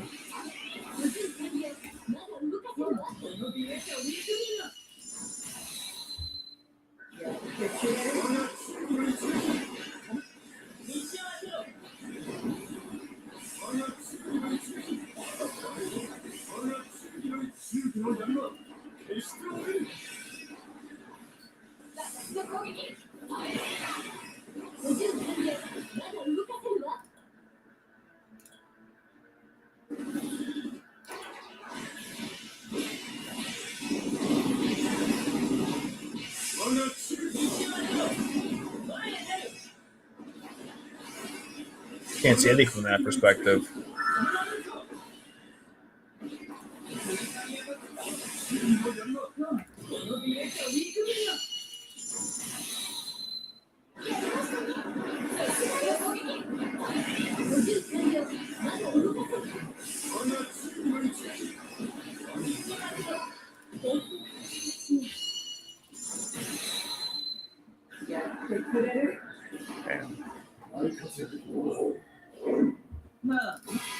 There you go, people. That was Expedition. Got the whole thing done in under maybe 40 minutes. Under an hour. That's always an accomplishment. It takes about an hour to go through it. So and there you go. Oh, training is done. Excellent. I was about to go there anyways. Okay. Wait, why was count O? Oh, you know what? I must have had her there before she. Yeah, that was stupid. I should have checked that first. That's and Toto's also maxed out. Again, it must have been before I leveled them up. Okay, let's put in. C2 is really good. And if I had our training room, man, I could get the 4 holy swords up there, but I do not. So it sucks. Obviously, so I'll put in, I don't know, I guess Dalton. That seems very random, but great. Okay, we'll do 12. I'm going to skip this one.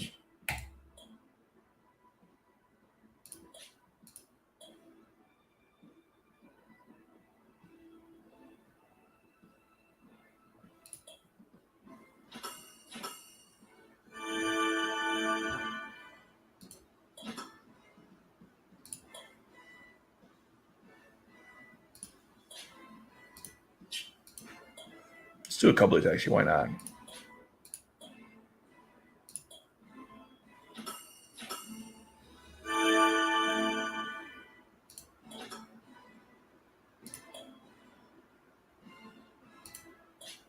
What's with the music? It was like da-da, it was kind of confusing there.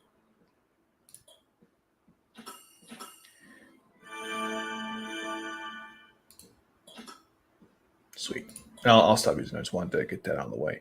All right, we'll just have it set for 12 hours. Great.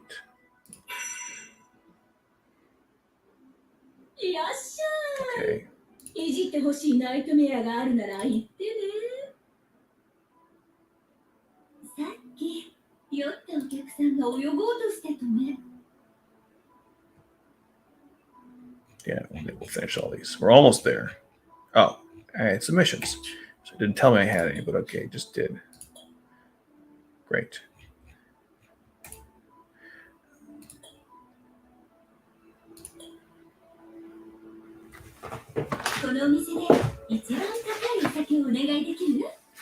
All right, guys, we're gonna end it here.